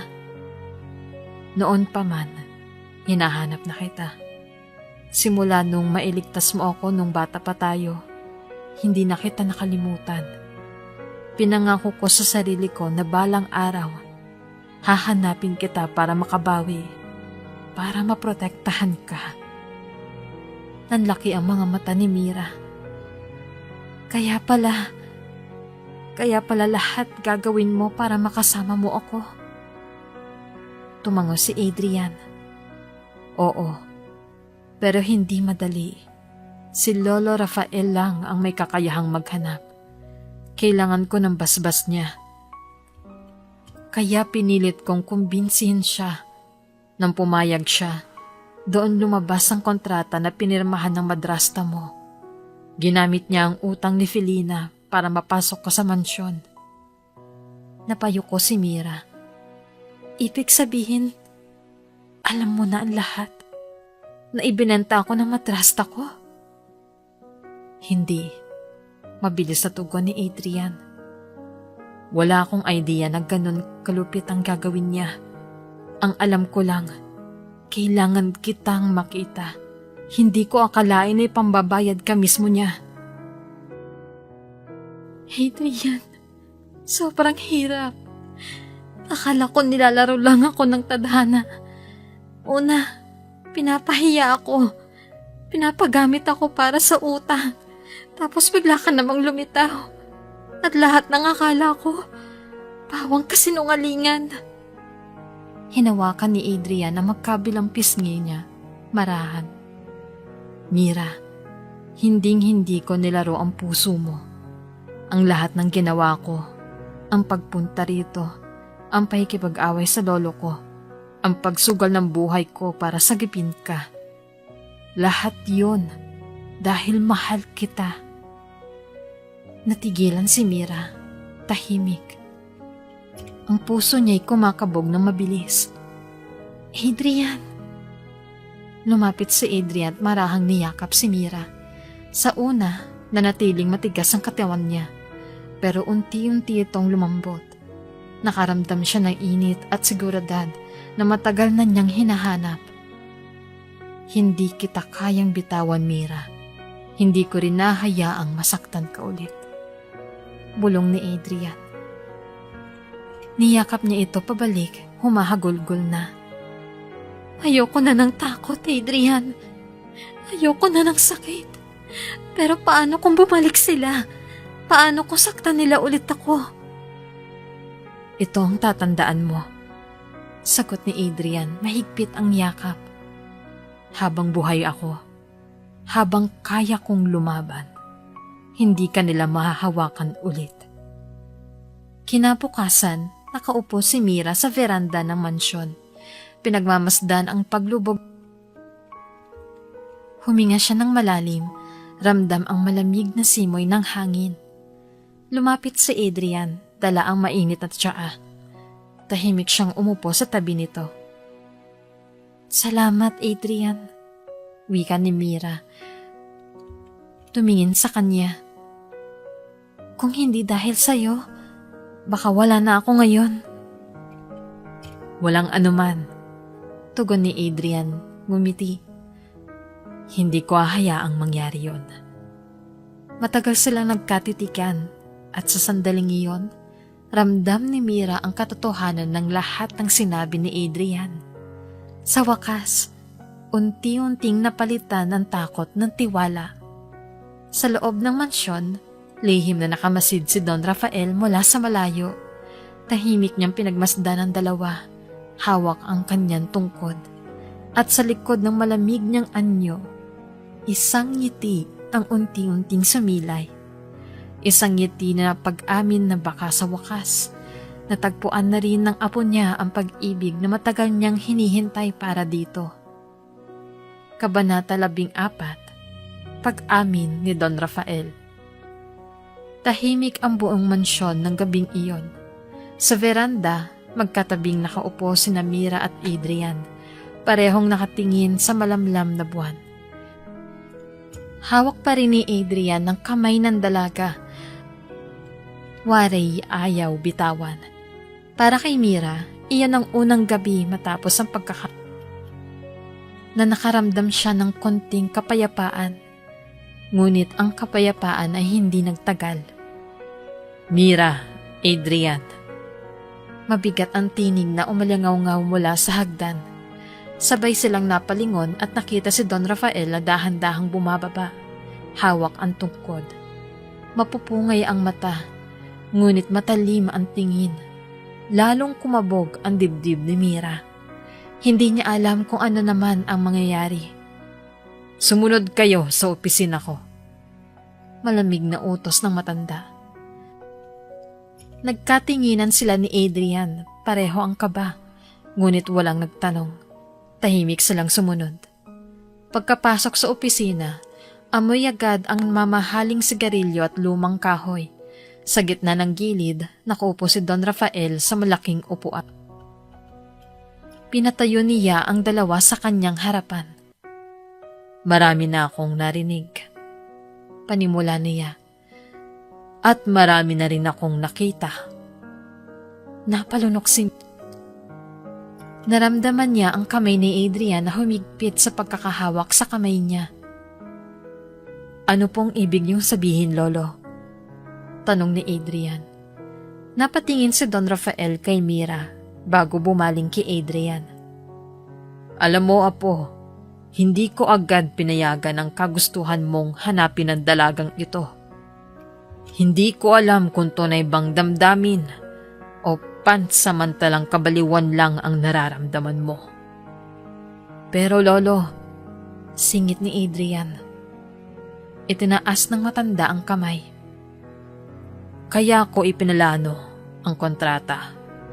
Ginamit ko ang utang ng madrasta niya upang mapasok siya rito.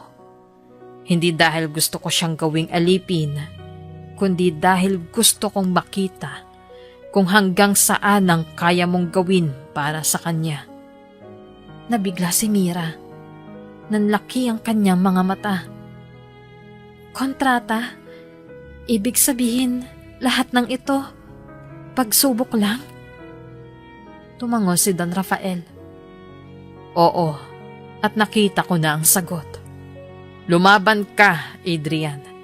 Sinugal mo ang buhay mo, hindi para sa yaman, hindi para sa kapritsyo, kundi dahil sa dalagang ito. Hindi nakasagot si Adrian, nanlumo at napayuko. Si Mira naman, gulong-gulo ang isipan, pero ramdam niyang may katotohanan ang mga salita ng matanda. Nagpatuloy si Don Rafael, mas malumanay na ang tinig. Ngunit tandaan niyo, ang mundong ginagalawan ko ay hindi simpleng daigdig. Maraming mata ang nakatingin sa akin. Maraming kamay ang gustong umagaw ng yaman ko. At ngayong alam ng lahat na espesyal ka, Mira, tiyak na pati ikaw ay madadamay. Napalunok si Mira, tila na ng lamig. Ibig niyo pong sabihin, hindi pa tapos ang panganib? Tama ka, sagot ng Don. Diretsyong tumingin sa kanya. Hindi pa tapos. Ang nakalaban natin, ang mga sindikato, ang kasakiman ng madrasta mo. Yan pa lang ang simula. At kung hindi kayo matututo, mauubos kayo. Ngunit sa kabila ng babala, lumambot ang mukha ni Don Rafael. Ngunit, isa rin ang napatunayan ko. Ikaw, Mira. Nagulat si Mira. Ako po? Oo, sagot ng matanda. Hindi ka materyosa. Hindi ka kagaya ng ipinarata ng iyong madrasta. Hindi ka rin duwag. Pinakita mong kaya mong lumaban kahit wala kang kayamanan. At dahil doon, nakikita kong karapat-dapat ka sa apo ko. Napaluha si Mira, hindi makapaniwala sa narinig. Sa unang pagkakataon, may nagsabing karapat-dapat siya. Lumapit si Adrian sa lolo niya. Nakayuko, ngunit may ngiti sa labi. Salamat, Lolo. Sa wakas, naintindihan niyo na ang lahat. Tumingin si Don Rafael sa kanya. Huwag mo kong pasasalamatan. Hindi pa tapos ang laban mo. Ang totoong laban ay ang protektahan siya sa mundong hindi madali. Kaya kong ipamana ang lahat sa iyo. Pero kaya mo bang isugal ang lahat ng iyon para sa kanya? Mariing tumango si Adrian. Kaya ko, Lolo, at gagawin ko. Tumayo si Don Rafael, dahan-dahan, hawak ang tungkod. Nilapitan niya si Mira at marahang humawak sa balikat nito. Anak, malugod kitang tinatanggap. Ngunit tandaan mo, huwag kang basta-basta magtitiwala. Ang yaman ay parang apoy. Kung hindi mo kayang hawakan, ikaw ay masusunog.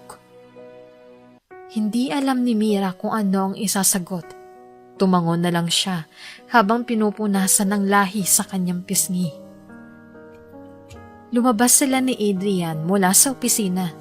Tahimik sila habang naglalakad sa pasilyo. Ngunit ramdam ang bigat na mga salitang iniwan ni Don Rafael. Pagdating sa veranda, huminga ng malalim si Adrian. Mira, ano man ang mangyari, hindi kita iiwan. Kahit gaano kahirap, kakayanin natin. Tumingin si Mira sa kanya, mahigpit ang kapit sa kanyang kamay. Basta kasama kita, Adrian. Kahit saan, kakayanin ko rin. At sa gabing iyon, sa kabila ng babalang dala ni Don Rafael, unti-unting nagniningning ang pag-asa sa puso ng dalawa. Isang pangakong hindi nila bibitawan, gaano man kabigat ang mga pagsubok na darating. Kabanata 15, Pag-atake ng kalaban. Tahimik ang gabi sa mansyon. Ang mga ilaw sa labas ay tila kumikislap lang at ang mga kasambahay ay nagsimula ng magpahinga matapos ang mahabang araw. Nasa veranda si Mira. Hawak ang isang tasa ng tsaa. Sinusubukang aliwin ang sarili sa malamig na simoy ng hangin. Lumapit si Adrian, dala ang balabal. Huwag kang magtagal dyan sa labas, baka lamigin ka.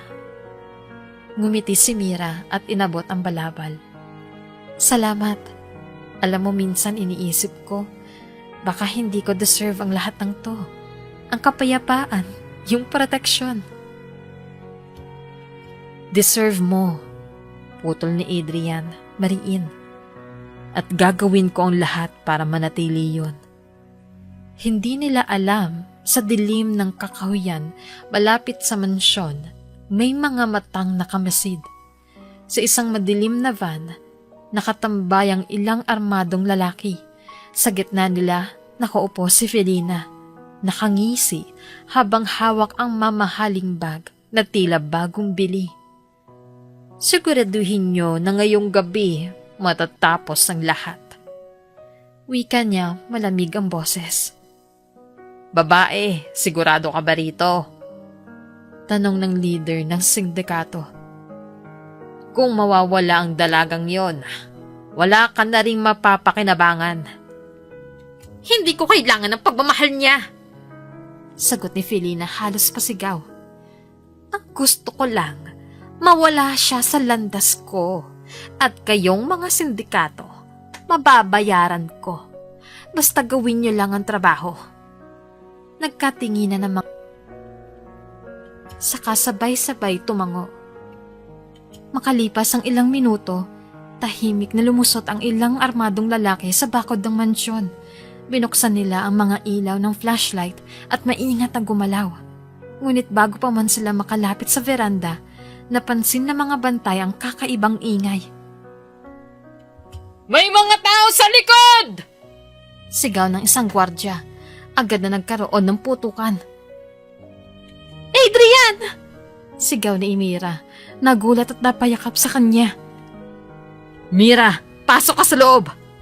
Utos ng binata, sabay hawak sa kamay ng dalaga at itinulak papasok. Ngunit bago pa sila makalayo, sumulpot ang tatlong lalaki. Hawak ang baril. Nagkaroon ng gulo sa mismong sala ng mansyon. Nababasag ang mga vase, nahuhulog ang mga kurtina at nagsisigawan ng mga kasambahay. Tumakbo ang ilan upang magtago, habang ang iba naman ay tinulungan. Hanapin si Mira! Sigaw ng leader ng sindikato, hawak ang itak. Napasigaw si Adrian. Hindi niyo siya makukuha. Sabay bugso ng galit at pagsukot. Nakipaglaban siya gamit ang sariling lakas.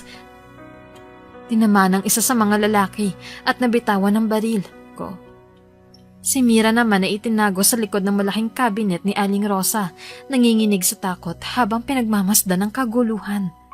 Sa gitna ng kaguluhan, pumasok si Felina, nakataas ang bab.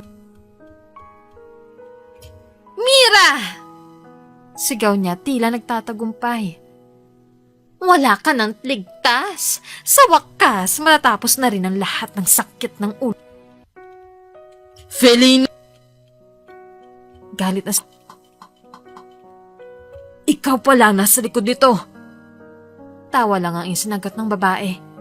Oo, ako. At ngayong gabi, mawawala ng palamunin mong iniingatan. Nagpupumigla si Mira mula sa... Madrasta! Wala ka talagang puso! Hindi ko kailanman naging ina sa'yo. Malamig na sagot ni Felina. Nagpatuloy ang laban. Dumating ang ilang tauhan ni Don Rafael, armado at nakikipagsagupa sa mga tak. Bumagsak ang dugo sa marmol na sahig at ang mga sigaw ng mga tao ay umaalingaw sa buong mansyon. Hawak ni Adrian ang isang bakal at pinurot. Dumikit ka lang sa akin! Sigaw niya habang pinapalo ang mga umaatake. Adrian, baka masaktan ka! Iyak ni Mira, pero hindi siya pinakinggan ng binata. Sa isang iglap, halos nadapa si Adrian nang muntik siyang tamaan ng itak. Ngunit mabilis na gumanti ang tauhan ni Don Rafael at nailigtas siya. Isang lalaki mula sa sindikato ang nakalapit kay Mira, hawak ang baril. Huwag kang kikilos! Nanlaki ang mga mata ni Mira.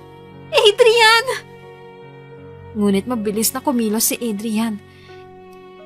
Itinulak ang lalaki at sinikmuraan. Kumalabog ang katawan nito mula sa mesa at bumagsak ang baril. Nagtagpo ang tingin ni Mira at Adrian. Parehong hingal, parehong sugatan. Ngunit alam nilang hindi sila bibitaw. Maya-maya dumating si Don Rafael kasama ang ilan pang armadong tao. Tama na yan! Malakas ang sigaw ng matanda. Nabigla ang mga sindikato. Kita sa mukha nila ang kaba. Hindi nila inasahan na may mas malaking puwersang darating. Umatras na tayo! Utos ng kanilang leader. Isa-isa silang tumakbo palabas ng mansyon. Iniwan ang kanilang mga sugatang kasamahan. Si Felina, galit na galit ay hinila na lamang ng isa sa kanila palabas. Hindi dito nagtatapos to! Sigaw niya habang tuluyang lumabas. Tahimik ang sumunod na sandali. Ang sahig na mansyon ay puno ng dugo at basag na gamit. Ang mga kasambahay ay lumabas mula sa kanilang pinagtataguan, nanginginig at umiiyak. Si Adrian, hingal at pawisan, agad na niyakap si Mira. Ligtas ka na, tapos na. Pero mariing umiling si Mira. Hindi pa tapos, Adrian. Nararamdaman ko, babalik sila. Napitingin si Adrian kay Don Rafael na nakatayo. Seryoso ang muka. Tama siya. Wika ng matanda. Ang laban na ito ay umpisa pa lamang. At kailangan niyong maging handa. Kabanata 16. Sakripisyo at pagbabago. Madilim ang paligid ng gabing iyon. Matapos ang huling pag-atake ng mga sindikato, doble na ang pagbabantay sa mansyon. Pero kahit gaano pa kahigpit ang seguridad, may pakiramdam si Mira na hindi pa tapos ang panganib. Nakatayo siya sa balkonahe ng kanyang silid, nakatanaw sa labas. Tahimik ang mga gwardya, pero sa dibdib niya, kumakabog ang kaba. Lumapit si Adrian, halatang pagod, ngunit alerto pa rin. Hindi ka pa natutulog? Hindi ako mapalagay, sagot ni Mira. Mahina ang tinig. Parang may mangyayaring masama. Hinawakan ni Adrian ang kamay niya. Basta't nandito ako, walang makakagawa ng masama sa iyo. Hindi pa man sila nakakahinga. Muling umilingaw-ngaw ang putok ng... May pumasok na naman! Sigaw ng isa sa mga gwardya. Agad na kumilos si Adrian. Mira, halika! Hinila niya ang dalaga palabas ng silid, pababa sa pasilyo. Pero bago sila makababa, may 3 lalaking armado na ang Sumama ka sa amin, babae! Sigaw ng isa, hawak ang baril. Hindi! Mariing sagot ni Adrian. Sabay tinulak si Mira sa likod niya. Nagkaroon ng matinding komosyon. Nakipagbuno si Adrian sa isa habang si Mira ay tinangkang Bitawan ninyo ako! Nang akmang babarilin si Mira ng isa sa mga sindikato, mabilis na tumalon si Adrian Adrian! Sigaw ni Mira, nanlaki ang mga mata. Tumama ang bala sa balikat ni Adrian. Bumagsak siya, ngunit agad na bumangon kahit sugatan. Nikipaglaban pa rin siya gamit ang natitirang lakas. Mira, tumakbo ka na! Utos niya, nanginginig ang tinig sa sakit. Pero imbes na tumakbo, lumapit si Mira at inalalayan siya. Hindi kita iiwan, Adrian. Hindi ko kaya. Sa gitna ng kaguluhan, dumating ang mga gwardya at tauhan ni Don Rafael. Nagsimula silang gumanti ng putok at nagpilitang umatras ang mga sindikato. Naiwan si Adrian, duguan at halos hindi makatayo. Habang hawak niya ang sugatan na si Adrian, nangingilid ang luha ni Mira. Bakit mo ginawa yun? Pwede naman akong mamatay. Pinutol siya ni Adrian, pilit nang umiti kahit namumutla. Hindi ko hahayaan. Mas mabuti pang ako kaysa ikaw. Ikaw ang buhay ko, Mira. Nang marinig iyon, tila biglang bumigat ang... Noon niya lang lubos na naunawaan. Ang pagmamahal ni Adrian ay totoo. Kasinungalingan. Niyakap niya ang binata. Mahigpit. Adrian, tawarin mo ko. Ang dami kong duda. Ang dami kong takot. Pero ngayon, alam ko na. Mahal din kita. Nakangiti si Adrian kahit hirap. Salamat. Sapat na yun para lumaban ako. Dinala nila si Adrian sa loob ng mansyon. At doon siya ginamot ng doktor na agad na ipinasok ni Don Rafael. Habang ginagamot ang sugat niya, hawak-hawak ni Mira ang kamay niya. Hindi bumibitaw. Hindi ka mawawala sa akin, Adrian. Bulong niya, halos umiiyak. Hindi ko hahayaang maagaw ka ng sinuman. Kahit mahina, pinisil ni Adrian ang kamay niya. Lalaban tayo hanggang dulo. Kinabukasan, habang nagpapahinga si Adrian sa higaan, umupo si Mira sa gilid niya. Hindi na siya ang dating takot at nag-aalinlangan. Sa halip, matatag ang kanyang loob.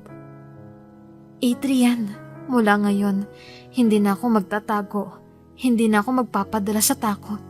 Magtutulungan tayo. Lalaban ako. Kasama ka. Napingiti si Adrian kahit hirap magsalita. Yan ang Mira na mahal ko. Hindi ka na biktima. Ikaw na ang magiging lakas ko. Nang gabing iyon, nagtipon ang lahat sa silid aklatan. Si Don Rafael, ang kanyang tauhan, at si Mira. Tahimik silang nakikinig habang nagpapaliwanag ang matanda. Malinaw na hindi titigil ang mga sindikato. Ani ni Don Rafael. Lalo na ngayon, alam nila ang kahinaan natin. Pero ngayong nakita ko ang katapangan nyo, lalo na ikaw, Mira. Alam kong kaya nating harapin sila. Humigpit ang hawak ni Mira sa kamay ni Adrian. Tama ka, Don Rafael. Hindi ako magpapadala sa kanila. Hindi ako iiwas. Kung gusto nilang tapusin ito, magiging handa kami. Nagkatitigan ng lahat, puno ng determinasyon. Pagkatapos ng pulong, bumalik si Mira sa tabi ni Adrian. Pinunasan niya ang pawis sa noo ng binata at hinalikan ito sa noo. Adrian, simula ngayon, hindi na ako matatakot na ipaglaban ka. Kahit ano pa ang mangyari, mahal kita. Mahina ngunit malinaw ang tinig ni Adrian. Mira, ikaw ang dahilan kung bakit hindi ako sumusuko. At sa gitna ng dilim ng gabi, kahit sugatan at puno ng banta ang paligid, kapwa nila nararamdaman na may bago silang lakas. ang lakas na galing sa pagmamahalan ng handang magsakripisyo at magbago para sa Kabanata 17, Pagbabayad ng Kasalanan. Madilim na ang kalangitan nang dumating ang convoy ng mga pulis sa bahay ni Felina. Tahimik ang paligid. Tanging ingay ng mga gulong at tibag ng mga lalaki sa uniforme ang naririnig. Mabilis silang pumasok sa bakuran, bit-bit ang search warrant at mga flashlight. Sa loob ng bahay, abalang-abala si Felina sa pagbabalot ng ilang gamit. May mga envelope ng pera at ilang mamahaling alahas sa mesa. Halata na handa na siyang tumakas at iiwan ang lahat ng gulo na siya mismo ang lumikha. Ngunit bago pa siya makalabas ng likurang pinto, bumungad na ang mga baril at sigaw. Felina Ramirez! Pulis siya! Huwag kang kikilos! Malakas na tinig ng hepe. Napatigil siya. Nanlaki ang mga mata at mabilis nagtago ng maliit na baril sa gilid ng kanyang palda na paligiran. Ngunit mabilis din siya napaligiran. May 2 pulis na agad dumapit at inagaw sa kanya ang sandata bago pa niya magamit. Walang kwenta kayo! Wala kayong karapatan! Pasigaw na depensa ni Felina. Pilit na nagpupumiglas habang isinasakay siya ng may posas. Habang inilalabas siya ng bahay, nakita ng mga kapitbahay ang nangyayari. Mga ilan na nagtakip ng bibig, ang iba naman ay nagbubulubulungan. Ang dating elegante at mapagmataas na Felina, ngayon nakaposas at nakayuko. Dinala ng pulis siya. Kinabukasan, tahimik na dumating si Mira sa presinto. Bagaman may kaba sa kanyang dibdib, alam niyang kailangan niyang harapin si Felina. Hindi para maghiganti, kundi para tuldukan ang lahat ng sakit na idinulot nito. Pagkapasok niya sa interrogation room, nandoon si Felina, nakaupo sa bakal na mesa, nakaposas pa rin at nakasuot ng kulay kahel na damit, pangkulungan. Nangingislap pa rin ang mga mata nito sa galit. Ngayon, ano na? Dumating ka para pagtawanan ako? Sarkastikong sabi ni Felina, sabay hampas ng mga kamay sa mesa. Huminga ng malalim si Mira bago sumagot. Hindi, Tia Felina. Dumating ako para sabihin sa'yo na tapos na. Wala nang kapangyarihan sa akin. Matagal mo na akong tinakot, inapi at sinaktan. Pero ngayon, wala na yon. Natawa si Felina pero bakas ang pait. Tapos na? Sa tingin mo makakalimutan ko na lang lahat? Lahat ng paghihirap ko? Ikaw ang dahilan kung bakit ako naghirap. Ikaw ang dahilan kung bakit ako naging ganito. Umiling si Mira, pilit pinipigil ang pagpatak ng luha. Hindi ako ang dahilan. Ikaw mismo ang gumawa ng desisyon. Pwede kang pumili ng tama, pero lagi mong pinili ang masama. At ngayon, ito ang kapalit. Saglit na tahimik si Felina. Nakita ni Mira ang kabagyang panginginig ng labi nito. Tila ba may bakas ng pagsisisi, pero pilit tinakpan ng galit. Kung hindi lang sana ikaw. Kung hindi lang ikaw ang paborito ni Don Rafael. Hindi mo kailangang ikumpara ang sarili mo sa akin. Bariing sagot ni Mira. Ang totoo, matagal na kitang pinatawad. Pero ang hustisya, hindi yon pwedeng palampasin. Ito ang oras na kailangan mong panagutan ang lahat ng ginawa mo. Nagtagpo ang kanilang mga mata. Si Mira, puno ng lakas at tapang. Si Felina, puno ng galit at panghihinayang. Sa loob ng silid, tila ba dumaan ang maraming taon ng sakit at laban. Pero sa wakas ay malinaw na. Tumayo si Mira, hudyat na tapos na ang kanilang pag-uusap.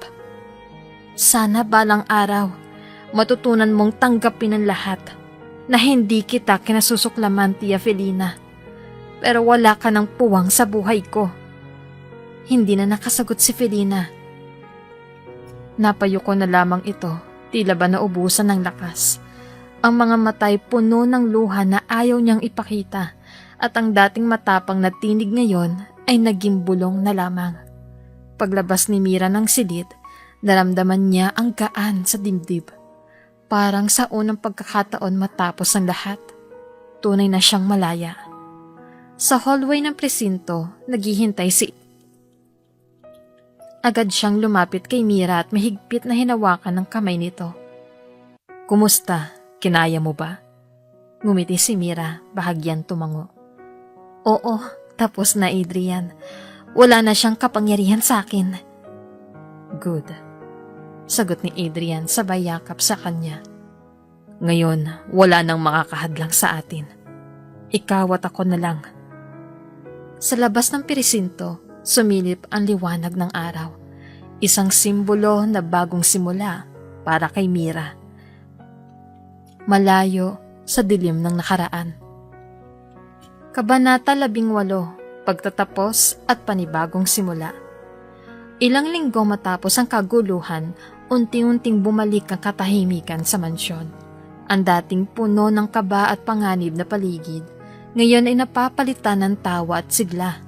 Ngunit higit sa lahat, si Mira ay tila nakahinga ng maluwag. Wala nang habol ang at ang madrasta niyang si Felina ay tuluyan ng nahatulan ng pagkakakulong. Sa loob ng silid, nakahiga si Adrian, ngayon gising at nakangiti. Halos kompletong gumaling na ang sugat. Kumusta ang mahal ko? Biro ni Mira habang inaayos ang unan sa ilalim ng kanyang ulo. Mas lalo akong gumagaling kapag ikaw ang kasama ko. Sagot ni Adrian sabay hawak sa kanya. Mira, hindi ko akalaing darating ang araw na ganito ako kasaya. Napangiti si Mira. Ako rin. Ang dami nating pinagdaanan. Ang dami kong luha, takot at galit. Pero ngayon, alam ko na kung saan ako nabagay. Dito, sa tabi mo. Isang araw, ipinasok sila ni Don Rafael sa kanyang opisina. Nakasandalang matanda. Mahigpit ang tingin ngunit may bahid ng ngiti. Adrian, Mira. Wika niya. Ngayon ay malaya na kayo sa lahat ng banta. At bilang huling habilin ko bago ako tuluyang magpahinga, nais kong makita ang pinakapinapangarap kong kasal dito mismo sa mansyon na ito. Nanlaki ang mga mata ni Mira. Don Rafael! Hindi mo na kailangan tumawag sa akin ng Ani ng matanda. Kung tatanggapin mo, gusto kong ituring kang tunay na apo. At ikaw, Mira, bilang bahagi ng pamilya. Halos mapaluha si Mira at napahawak siya kay Adrian. Ang binata naman ay ngumiti at yumuko bilang respeto. Salamat po, Lolo. Hindi ninyo pagsisisihan ang desisyong ito. Dumating ang araw ng kasal. Ang buong mansyon ay napuno ng mga bulaklak, ilaw at musika.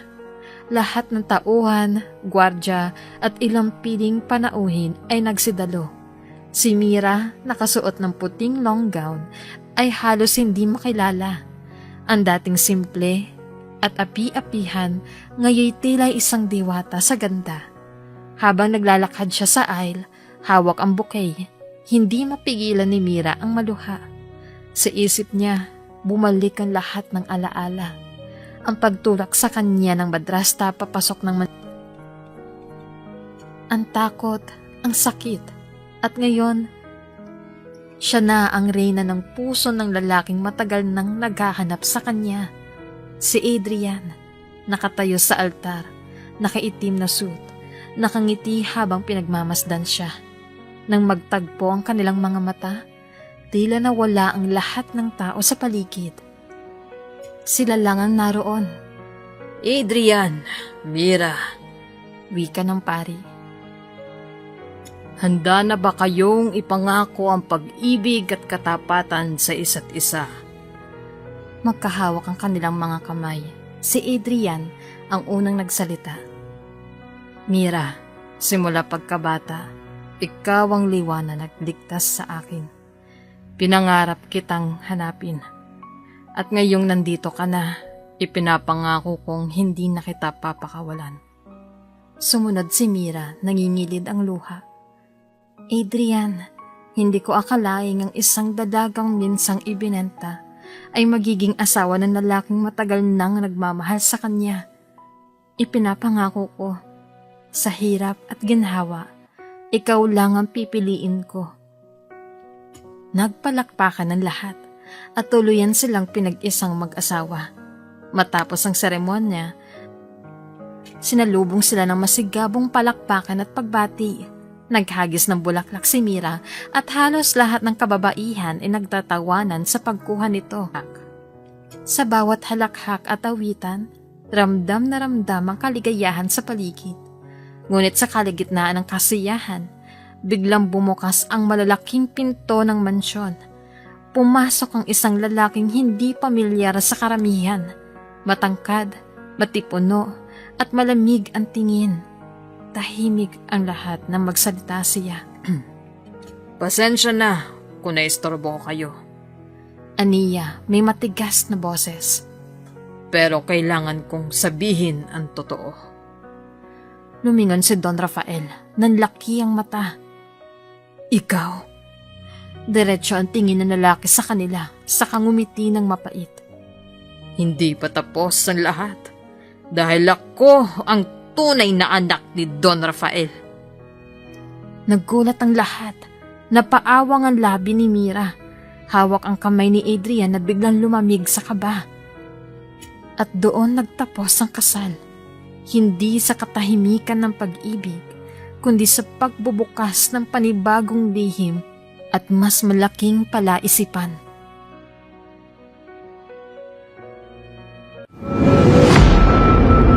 Kung bago ka pa lang sa channel na ito, Ate Jane TV, huwag kalimutang pindutin ang notification bell and subscribe button.